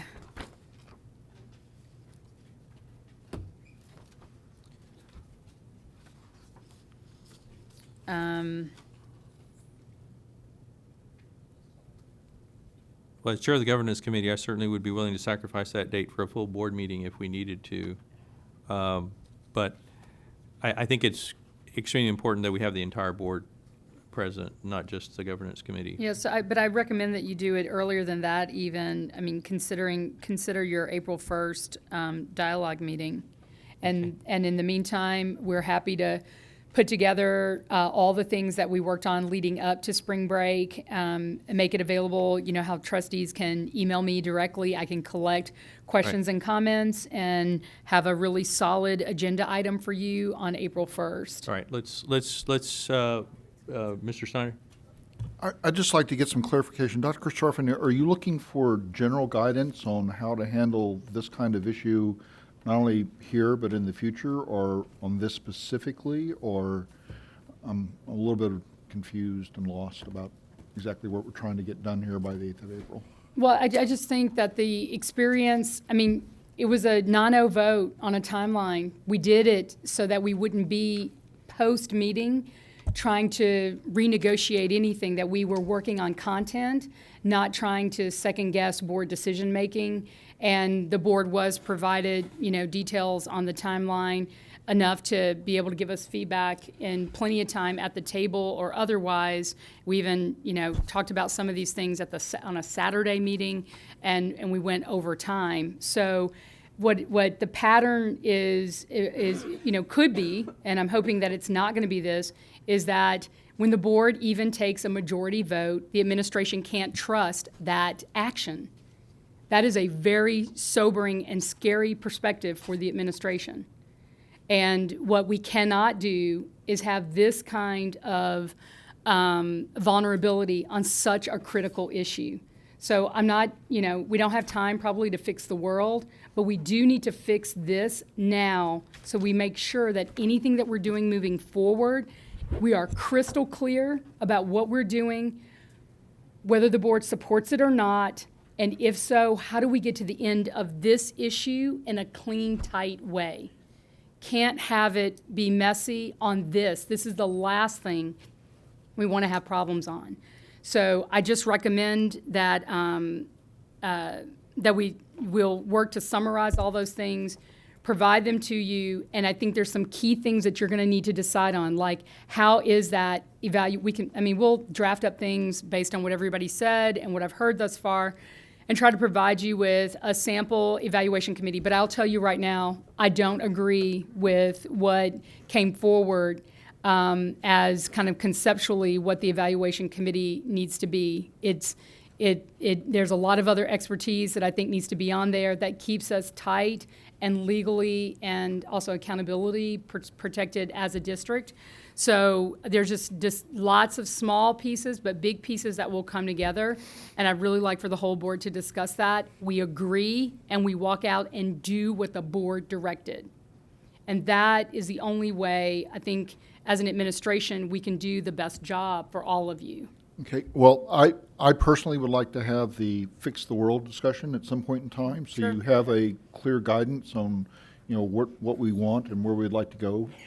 But with regard to this, it would be helpful to me at least if we had, you know, specific questions that we're looking for and pros and cons of, you know, doing one or the other basically, and, you know, do that in a fairly short time frame to help you get to where you need to go.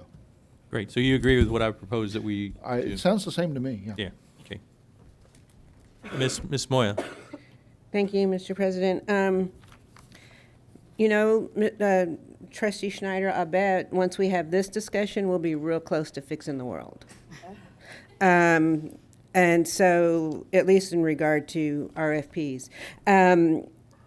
Dr. Karstafen, I'm looking at the proposed amended timeline. And on page 2 of 4, it says April 22nd, possible action on approval of partner. And then on the next page, it says on May 6th or May, let me put my glasses on, that would help. May 6th or May 13th, possible action on approval of a partner new date. So does that mean April 22nd drops off? So that's what I tried to do, and again, we were working a mile a minute, so it was posted a little after. Well, the reason I ask is yes, because if we're going to vote on this particular item, this is the new timeline, then I think we need to make sure that none of the other, you know, stuff is still there, because if someone were to look at this, they would say, okay, well, April 22nd is the drop dead date for approval of a partner. Oh, no, maybe it's May 6th or May 13th. No, wait. So on page 2, and if you look at what we did was instead of, again, providing 20 pages of timeline stuff, which understand. could just be confusing, we took what was already board approved and put it in that column, and then we showed the proposed changes. So you are correct. As if the board takes action tonight, we would remove April 22nd as a possible action date, and the earliest you would consider would be May 6th, but it's more likely it's going to be May 13th, because we're going to have to do two things at the same time. Get the partner, try to get a contract, and get an action from the board, so I have something real to take to the commissioner. So those will disappear on the left, and we will go back and clean up the big one that was attached that had like 18 pages to it. Okay, that's fine. And so, Mr. President, my question for you is, as far as some of the issues that have been raised tonight, whether they be in citizens communication or things that have been said on the dais, are we going to clarify any of that tonight? For example, whether or not the RFP process is a sealed bidding process, which means we don't have a list of we don't know what the scoop is because it's sealed bids. And so I feel like there is some little subset of information that we need to make public. So to avoid any confusion, I'm not sure what the subset of information is. And then go ahead and, do we have a motion to approve this already? No. Okay, well then I would like to make a motion to approve the revised timeline. A motion to approve the recommended timeline. Is there a second? Second. Motion and a second. Okay. So Ms. Moya, as the maker of the motion, you have the first opportunity to offer any other comments if you choose to. If not, we'll take discussion.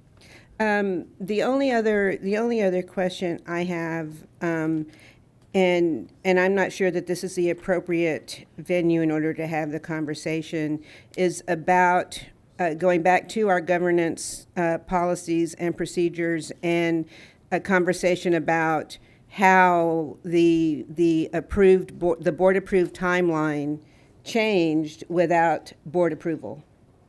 And is that something that we're going to have, a conversation we're going to have at a later date? Or is that a conversation we're going to have tonight? Or is that a conversation, I just need to know when we're going to talk about that. I've tried to break this up, first of all, so that we at least have some general direction. Okay. Then the first thing is, we're going to vote on the amendments to the timeline, and in that discussion, we'll answer the question that you just asked. Okay.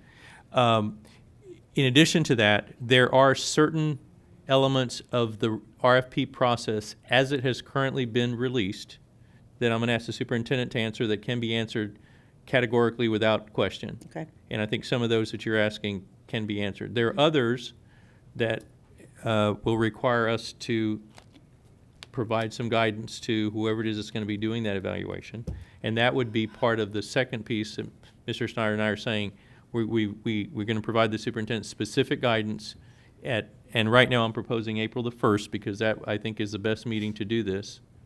And the superintendent will come back to us with specific questions she wants answered. Okay. So it's sort of a triage sort of thing, but the first action will be approving the timeline, discussing it, and finding out why what the board approved was modified by trustees without approval.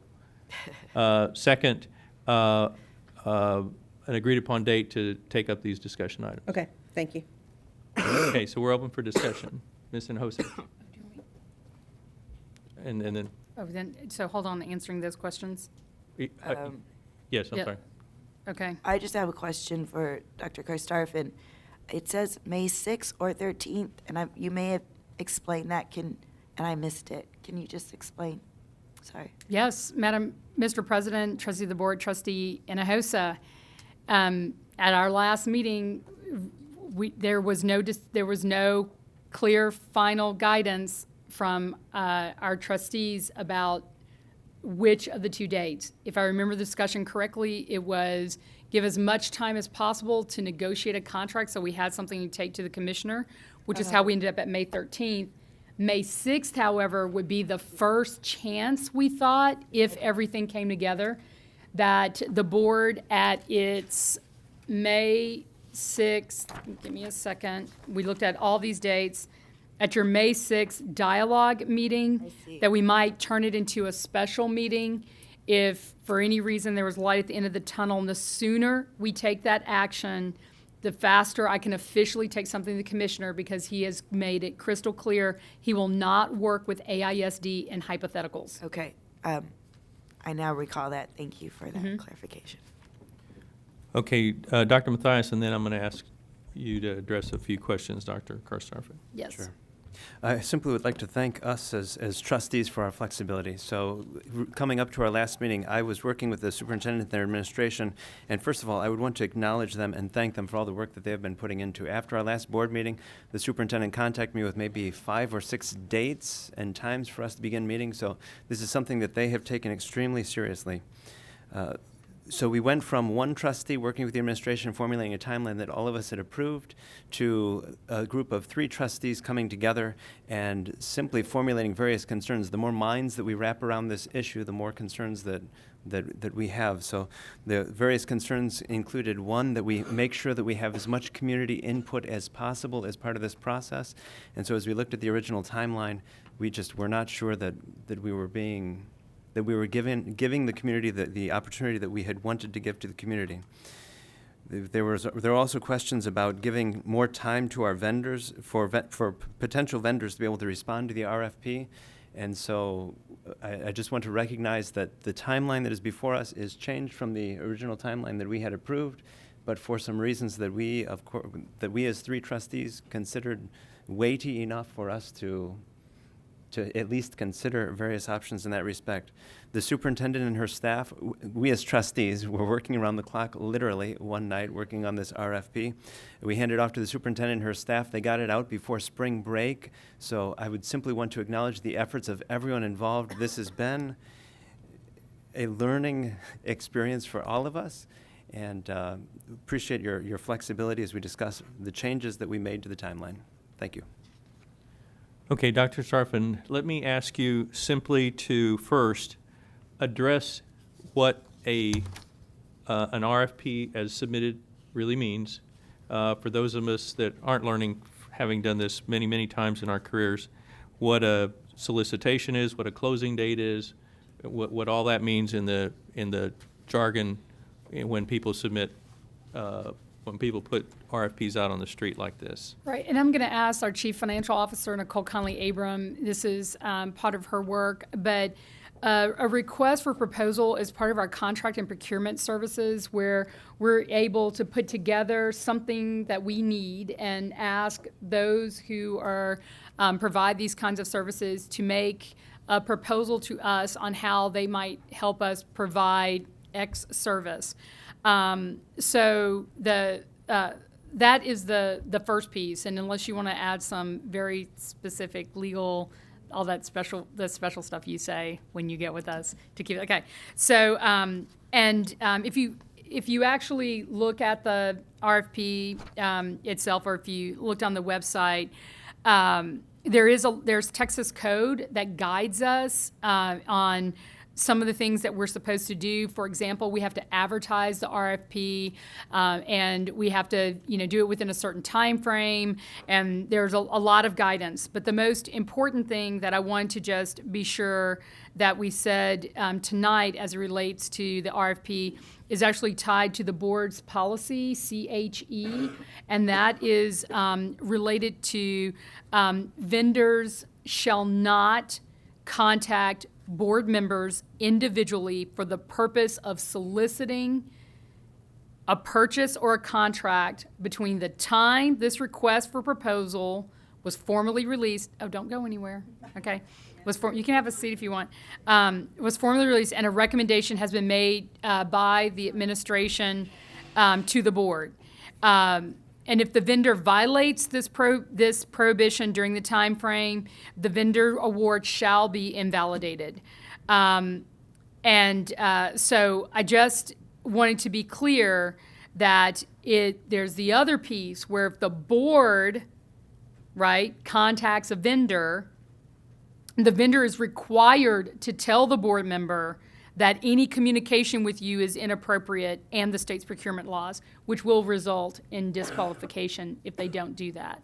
So I just want to be crystal clear that this was posted. I did send this in writing to the board multiple times leading up to the actual posting, but I wanted to just be clear again that you are not expected, you are expected to follow this expectation. And there have been a lot of people calling and things, but again, I'm not sure the public understands the extent to which we actually have to follow laws and procedures that are set by state code in Texas and even your own board policy.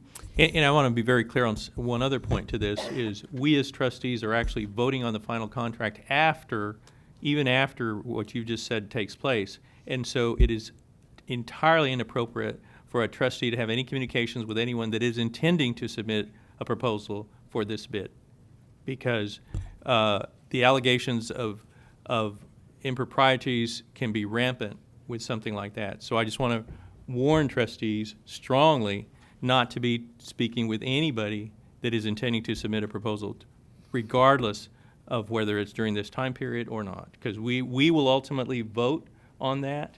And if you support something that you have had conversation with a vendor, we're going to be in a world of hurt.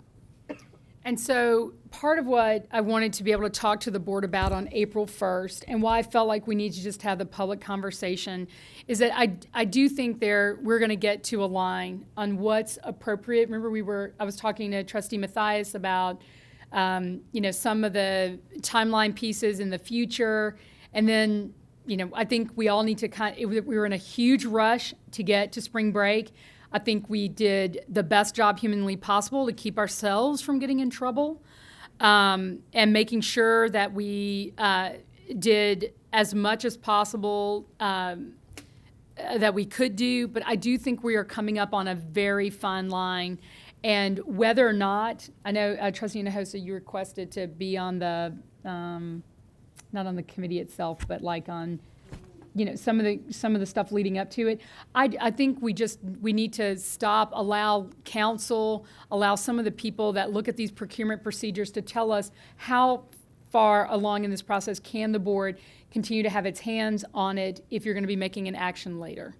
And that's where I just really wanted to stop the train and take some time to ask a lot of the questions that we were raising when we were discussing this, but we were so focused on trying to get the RFP out and so focused on closing things out correctly for posting of the board meeting for tonight.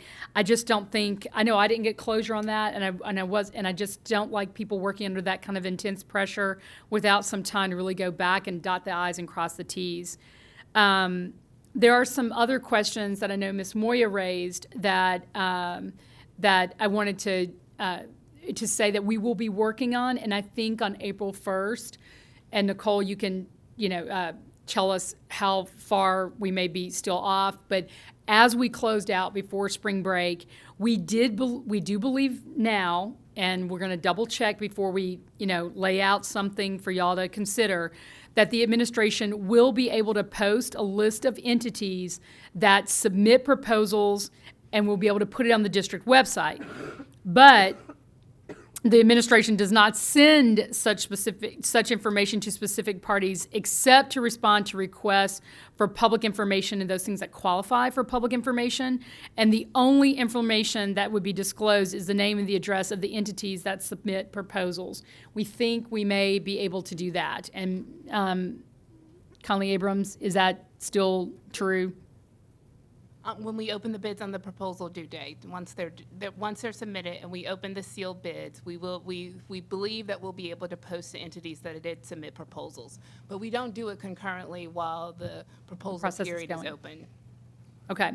And then while we didn't have an official name of any kind of committee, we just called it the evaluation committee. We don't know what it's going to really be called.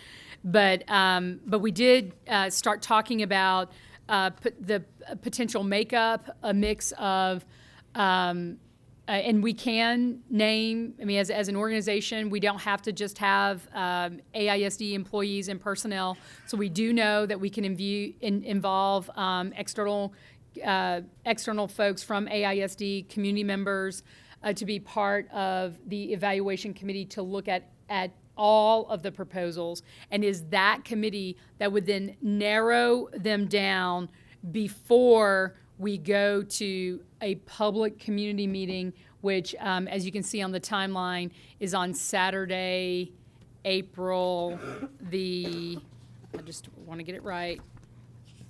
Is anybody The on that page? 19th? Thank you. No, the 20th. The 20th, yeah. Sorry.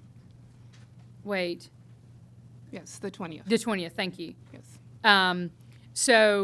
So we do know that the evaluation committee of the group, so I think there was someone in public comment that asked, how do they get from the universe of the applicants to the next level? It's going to be that same evaluation committee. And we did talk about things like, staff members from the vertical team, leadership from the vertical team, parents, different groups, different people, and the right people with expertise from the administration that could, do some of the detailed work around whether it's legal or accountability or academics and standards and things of that sort. So we had a couple of lists going, but there was nothing, of course, formalized because we really wanted to be able to have this meeting first. But we do think that evaluation committee, at the time, I think we came up with at least 11 different groups, or 11 individual people that made up several groups. Stakeholder groups. Right, and so I want to put that together for the board to review on April 1st as well. I think one important thing that you failed to mention is that the constitution of that committee cannot involve anyone that is associated with a vendor that is participating in submitting a bid. Correct. And every evaluation committee member must sign disclosure and conflict of interest statements to participate in the evaluation. And the criteria that will be utilized to score each proposal independently is listed in the RFP for reference for the proposals as well as the public.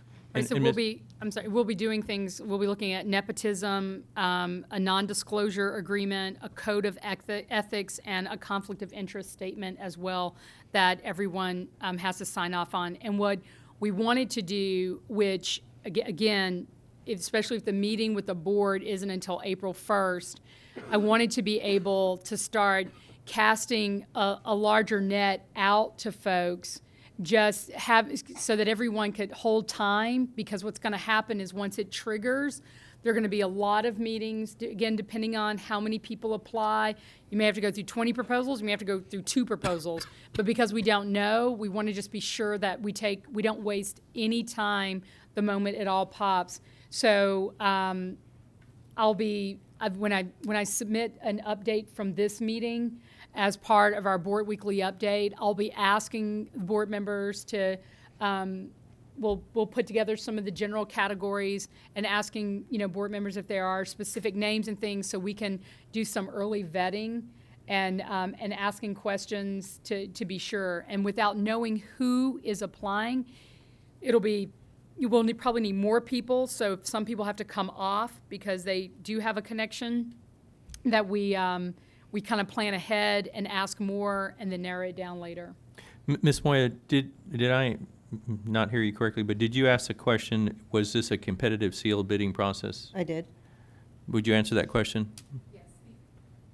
Yes, this is a competitive sealed proposal process. So we will not reveal and open the bids until scheduled on April 8th, once the proposals are due. Thank you.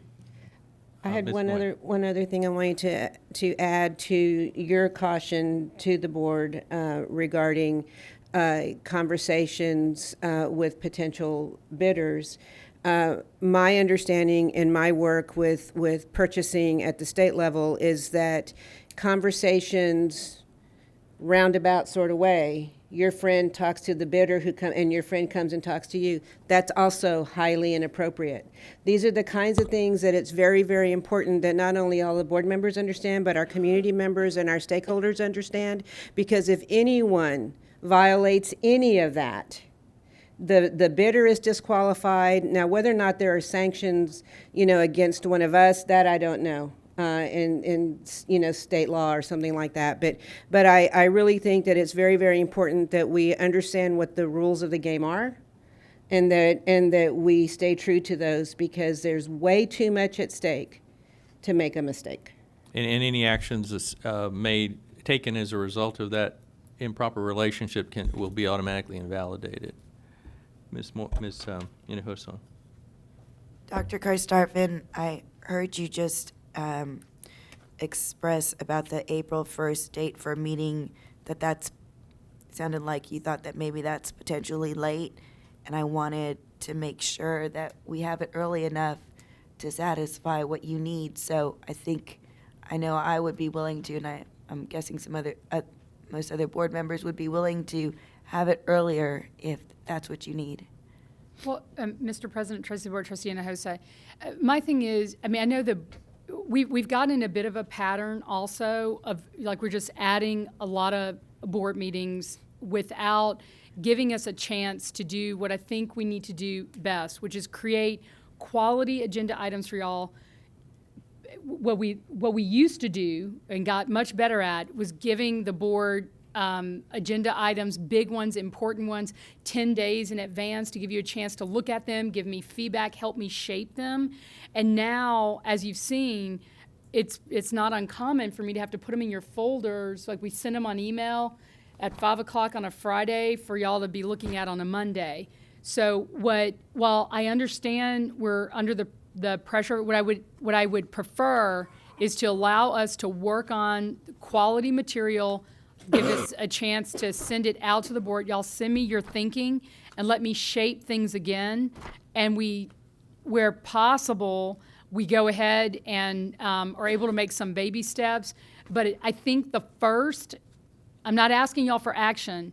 I'm asking you for commitment around a philosophical purpose on how we move forward when we're doing some of this work and getting some guidance on things that will be important for the board's purpose. But for the administration's purpose, I can go do my job. I need to be able to have the board's commitment to see those things through.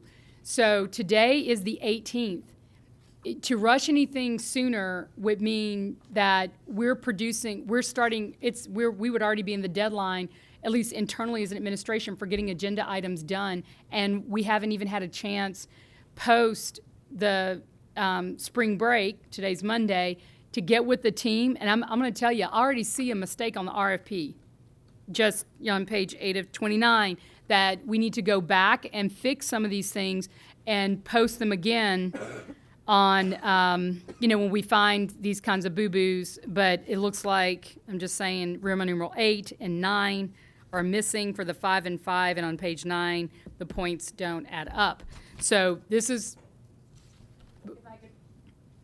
The Roman numerals are reflective of the sections that have to be submitted by in the proposal. So the oral presentations are not part of the submissions within the proposal of the RFP. But I just want to say, I know, but I worked with your staff, and at the table we said we were going to clean that up and make it crystal clear so that there was no confusion. So I just think, like, we want to have these things perfectly right, and I just need space and time to kind of do that. So if we need an earlier meeting, I will ask y'all of that. I know we have, I need this week really to regroup with the staff and start drafting some materials for the board. But I would say we have a regularly scheduled meeting. The public knows when we meet. Allow them some continuity in that. And we discuss it on the 1st. And I bring things to you like I normally do, through communication in the board weekly update, any specific emails. And for those things that are really important, I contact directly the trustee of District 2, who can give me some feedback and guidance, or the board president. But I would say stick with April 1st and allow us to go back in these very short, less than 2 weeks. Anything sooner, I just don't think is going to help the administration move forward. I appreciate that. I just wanted to make sure you had the guidance that you needed. I think one of the reasons we're in this situation is because we're not posting, at least broadly enough, this issue on our agendas for the meetings we do have. I was somewhat surprised and disappointed to see the posting for this meeting to be so narrowed in terms of what we could discuss. I was also surprised and disappointed at our last meeting that the issue wasn't on our agenda, not for executive session, but for our open meeting. So I think it would help to avoid this problem if we could make sure while we're in this kind of very this time crunch and this intense pressure that we have this issue posted for a meeting so that this work can get done at our regular meetings. And Let me address that. First of all, I understand the request, but it's more than just putting it on the agenda to have it available. Staff needs to be able to know what they're going to prepare for us to talk about. So, it's not just we put it on there so we can talk about it.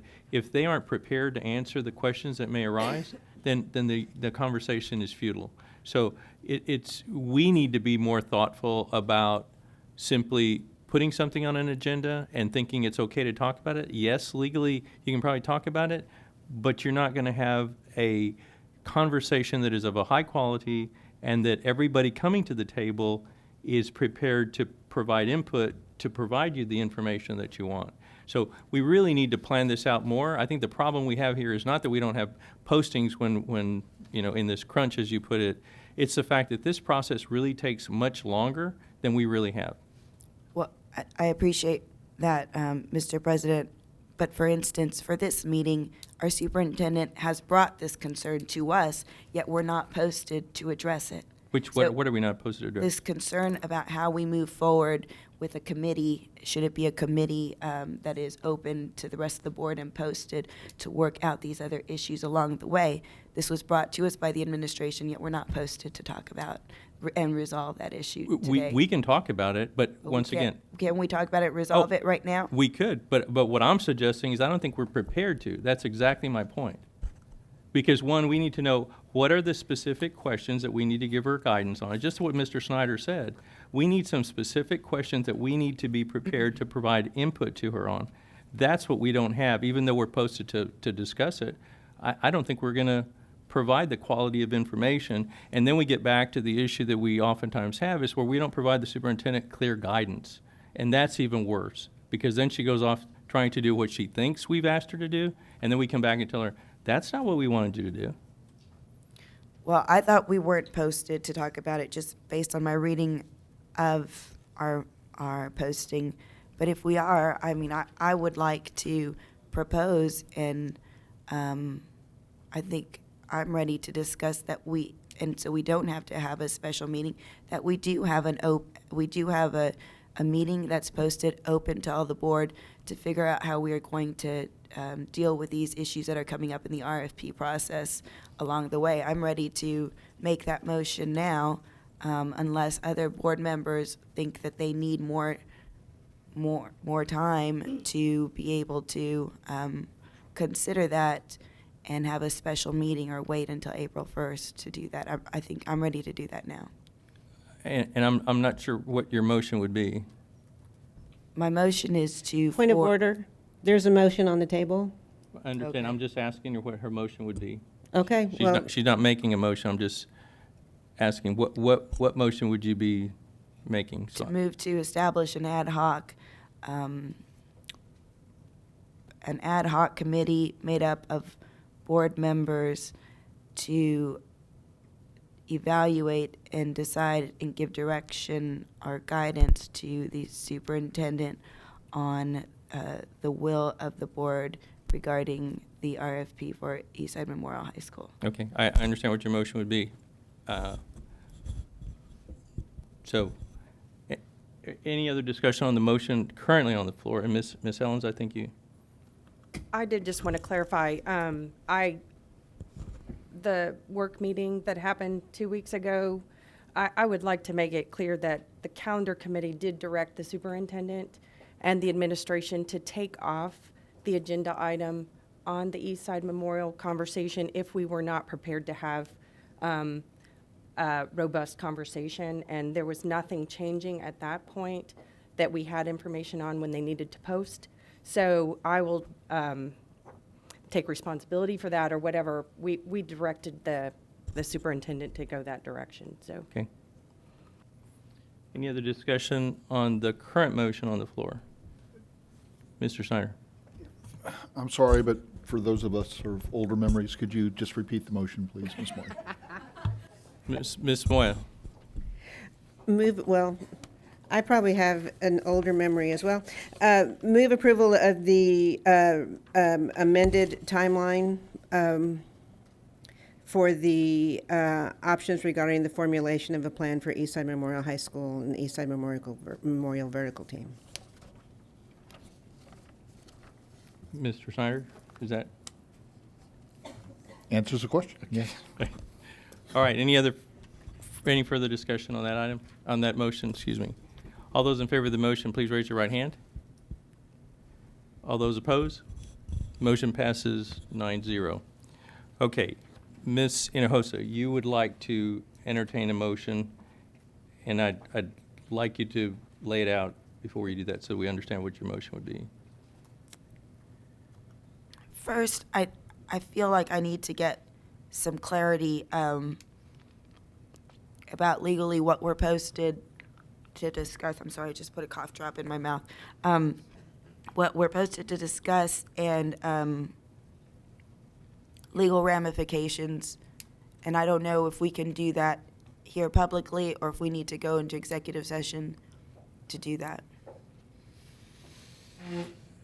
Counsel, would you please come to the podium to answer Ms. Hinojosa's question?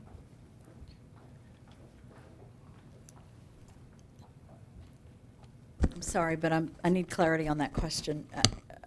The question of whether you have the authority to have this discussion about your plan for formulating how you're going to respond to the RFP. If that's the issue, then yes, that's on your agenda. Okay. That's adequate for your discussion about that issue. Yes, ma'am. Okay. Okay. Now, whether you're whether you feel like the board feels like it's prepared or not is a different issue, which was I think the issue that Mr. Dortis was raising. Okay. But yes, the agenda item is adequate. Okay. Thank you. Anything else? That's okay.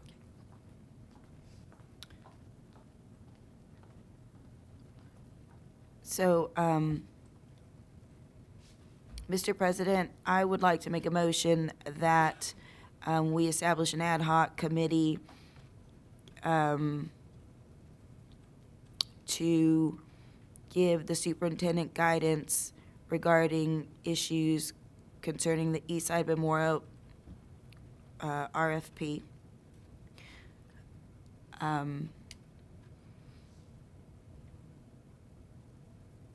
As is allowed under laws currently addressing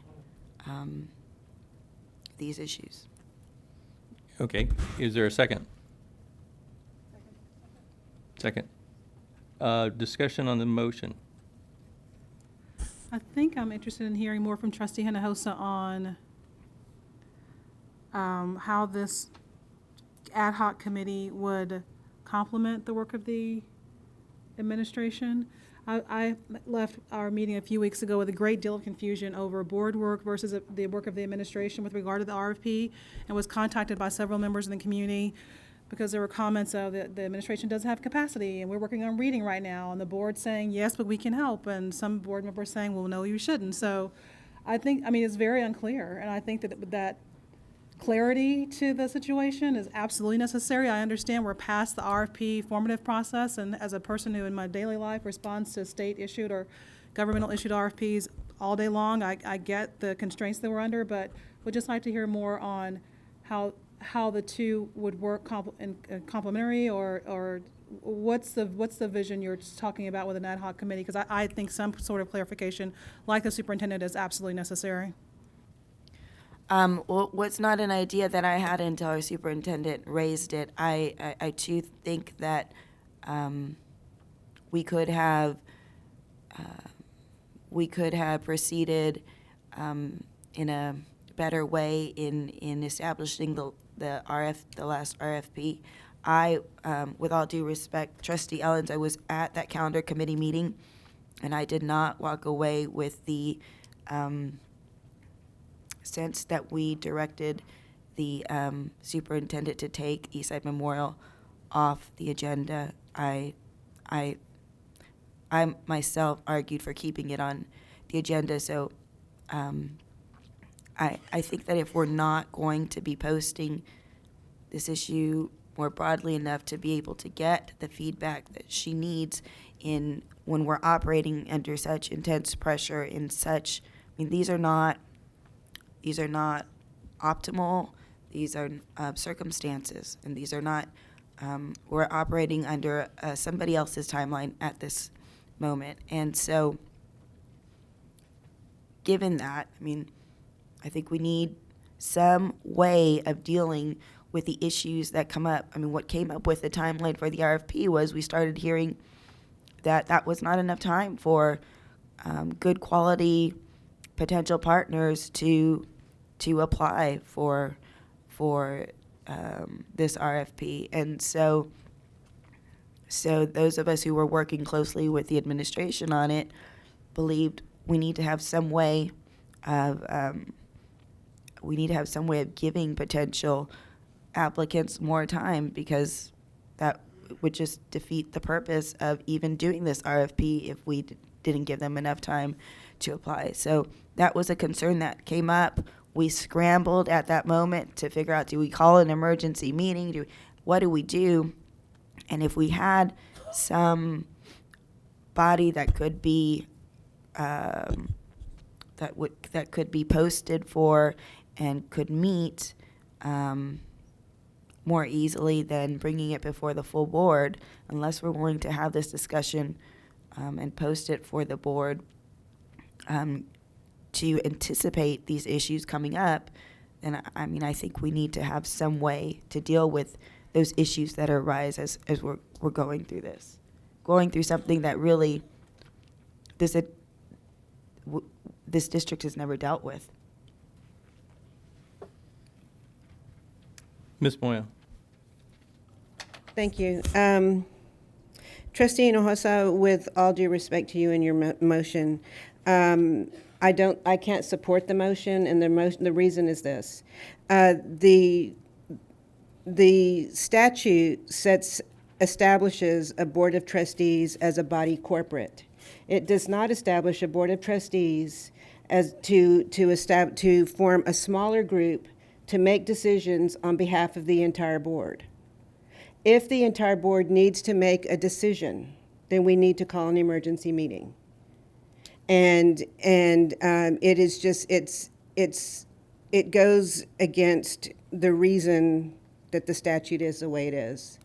And that is one of the reasons why I was asking the question, how could the timeline that was approved by the board be changed by a subset of board members without the board approving it in the first place?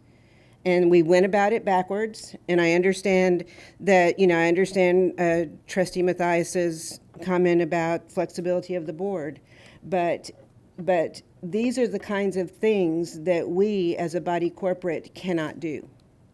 We can't deviate from statute, we cannot deviate from policy, and we cannot deviate from our governance. We cannot. And so that is something that I think we should all hold very near and dear to our hearts, and make sure that we do not violate any of those things that those, in the community from time to time would accuse some people of doing. So I appreciate what you're trying to do, but with all due respect, I cannot support it. You may respond. Please. Trustee Moya, I think what you're saying is right, and I respect that. But there are going to be issues that come up that potentially this board didn't vote on, but that the administration needs guidance on. I understand that. For instance, like this committee she's talking about. So, I mean, how does she do that? She does that by scheduling a board meeting like we were trying to do and the date that seems to have come out as the best date to give everybody time and was still reasonable with the timeline for the RFP was April the 1st. And that's what we have to do. You know, in my nearly 7 years on the board and my years in service on the Texas Association of School Boards, these are the kinds of things that come up where boards put themselves in very tenuous positions by taking on these type of approaches. It's not the way the state law is written, and I would highly and very strenuously discourage us from going down that road.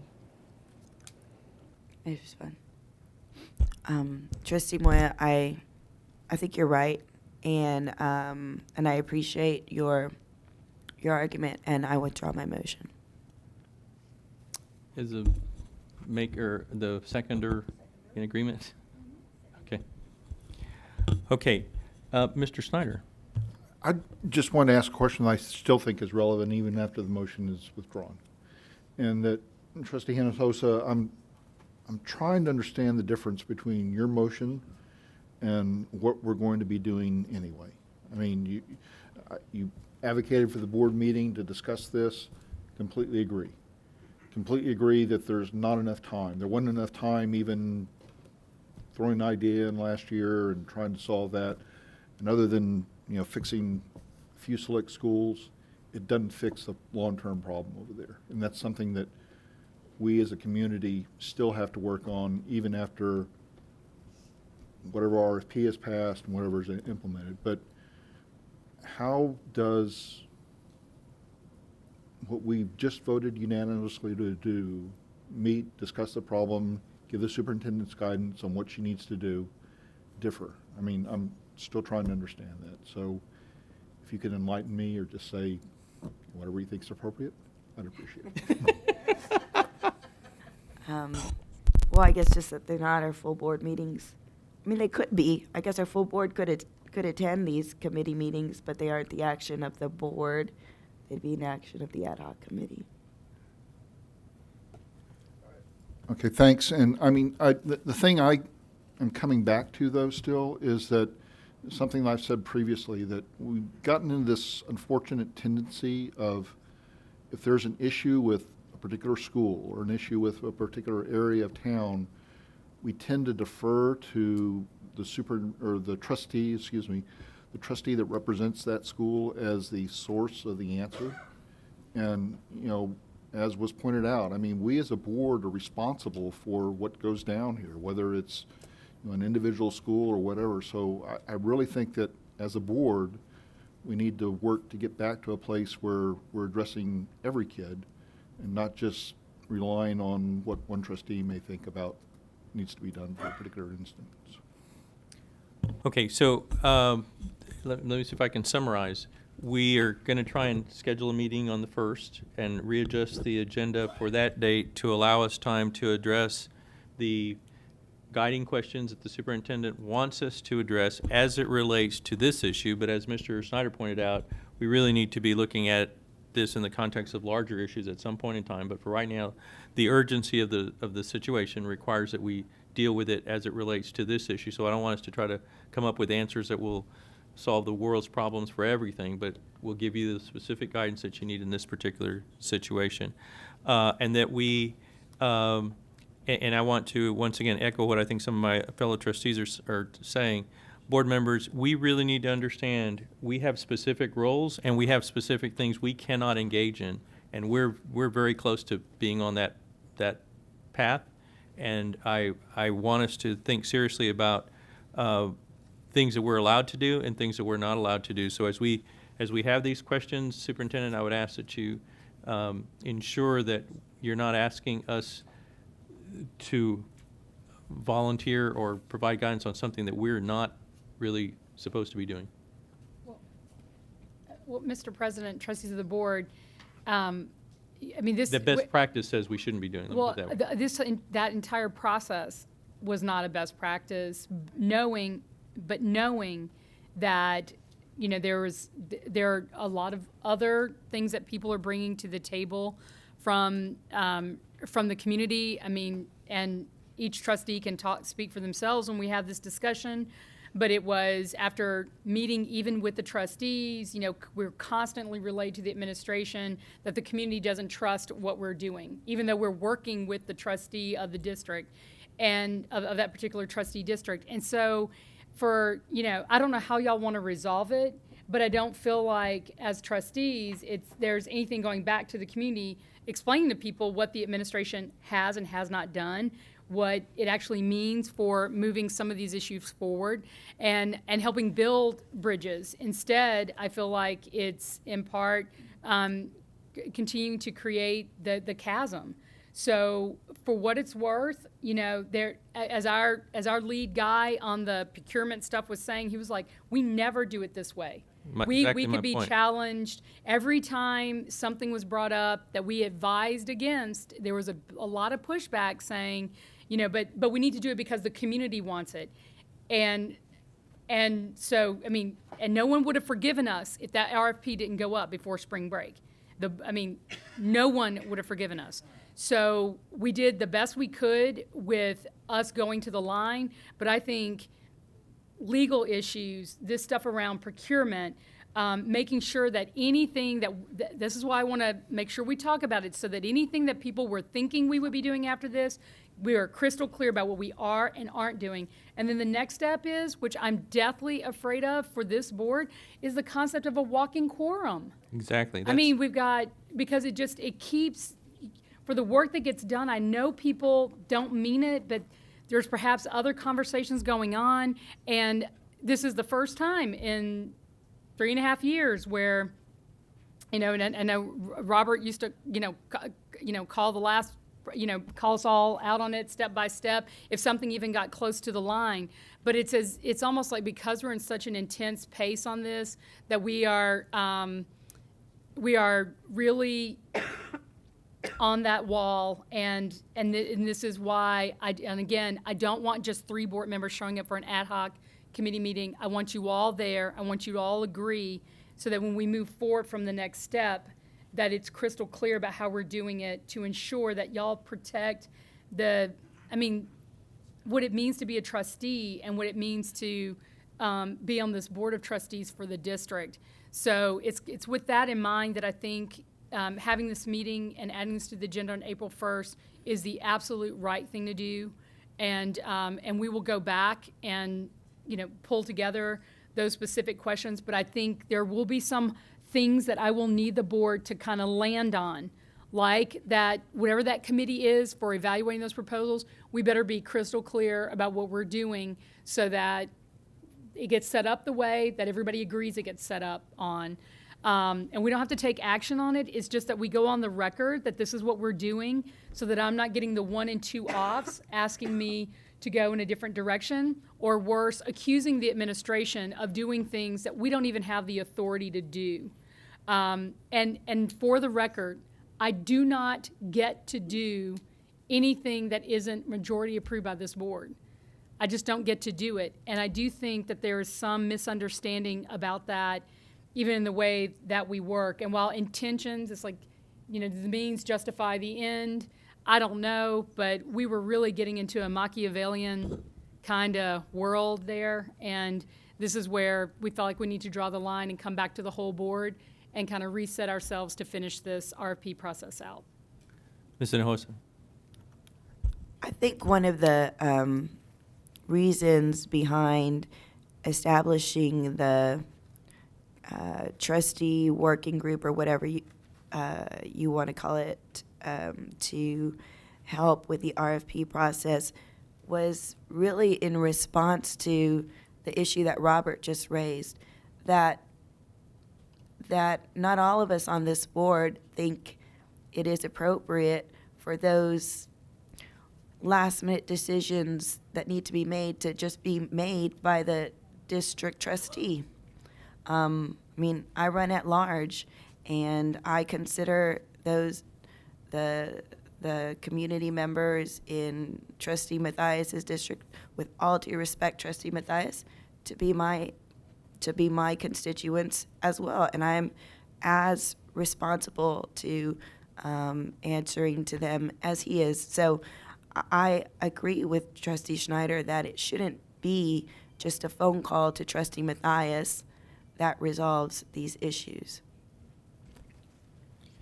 Okay, I think we're at a point where, unless there's some burning comment, what I'd like to do is draw this section, this item to a close, and mention to our audience that this concludes the public televised portion. The board is going to move to executive session, and at the end of executive session, we'll not be reconvening an open session other than to adjourn the meeting. And so there will be no further business conducted by the board in public tonight. And we thank everyone that has attended tonight and appreciate everyone's interest in our work. So at this time, board will recess for about 5 minutes until we go upstairs for executive session. Thank you very much, board.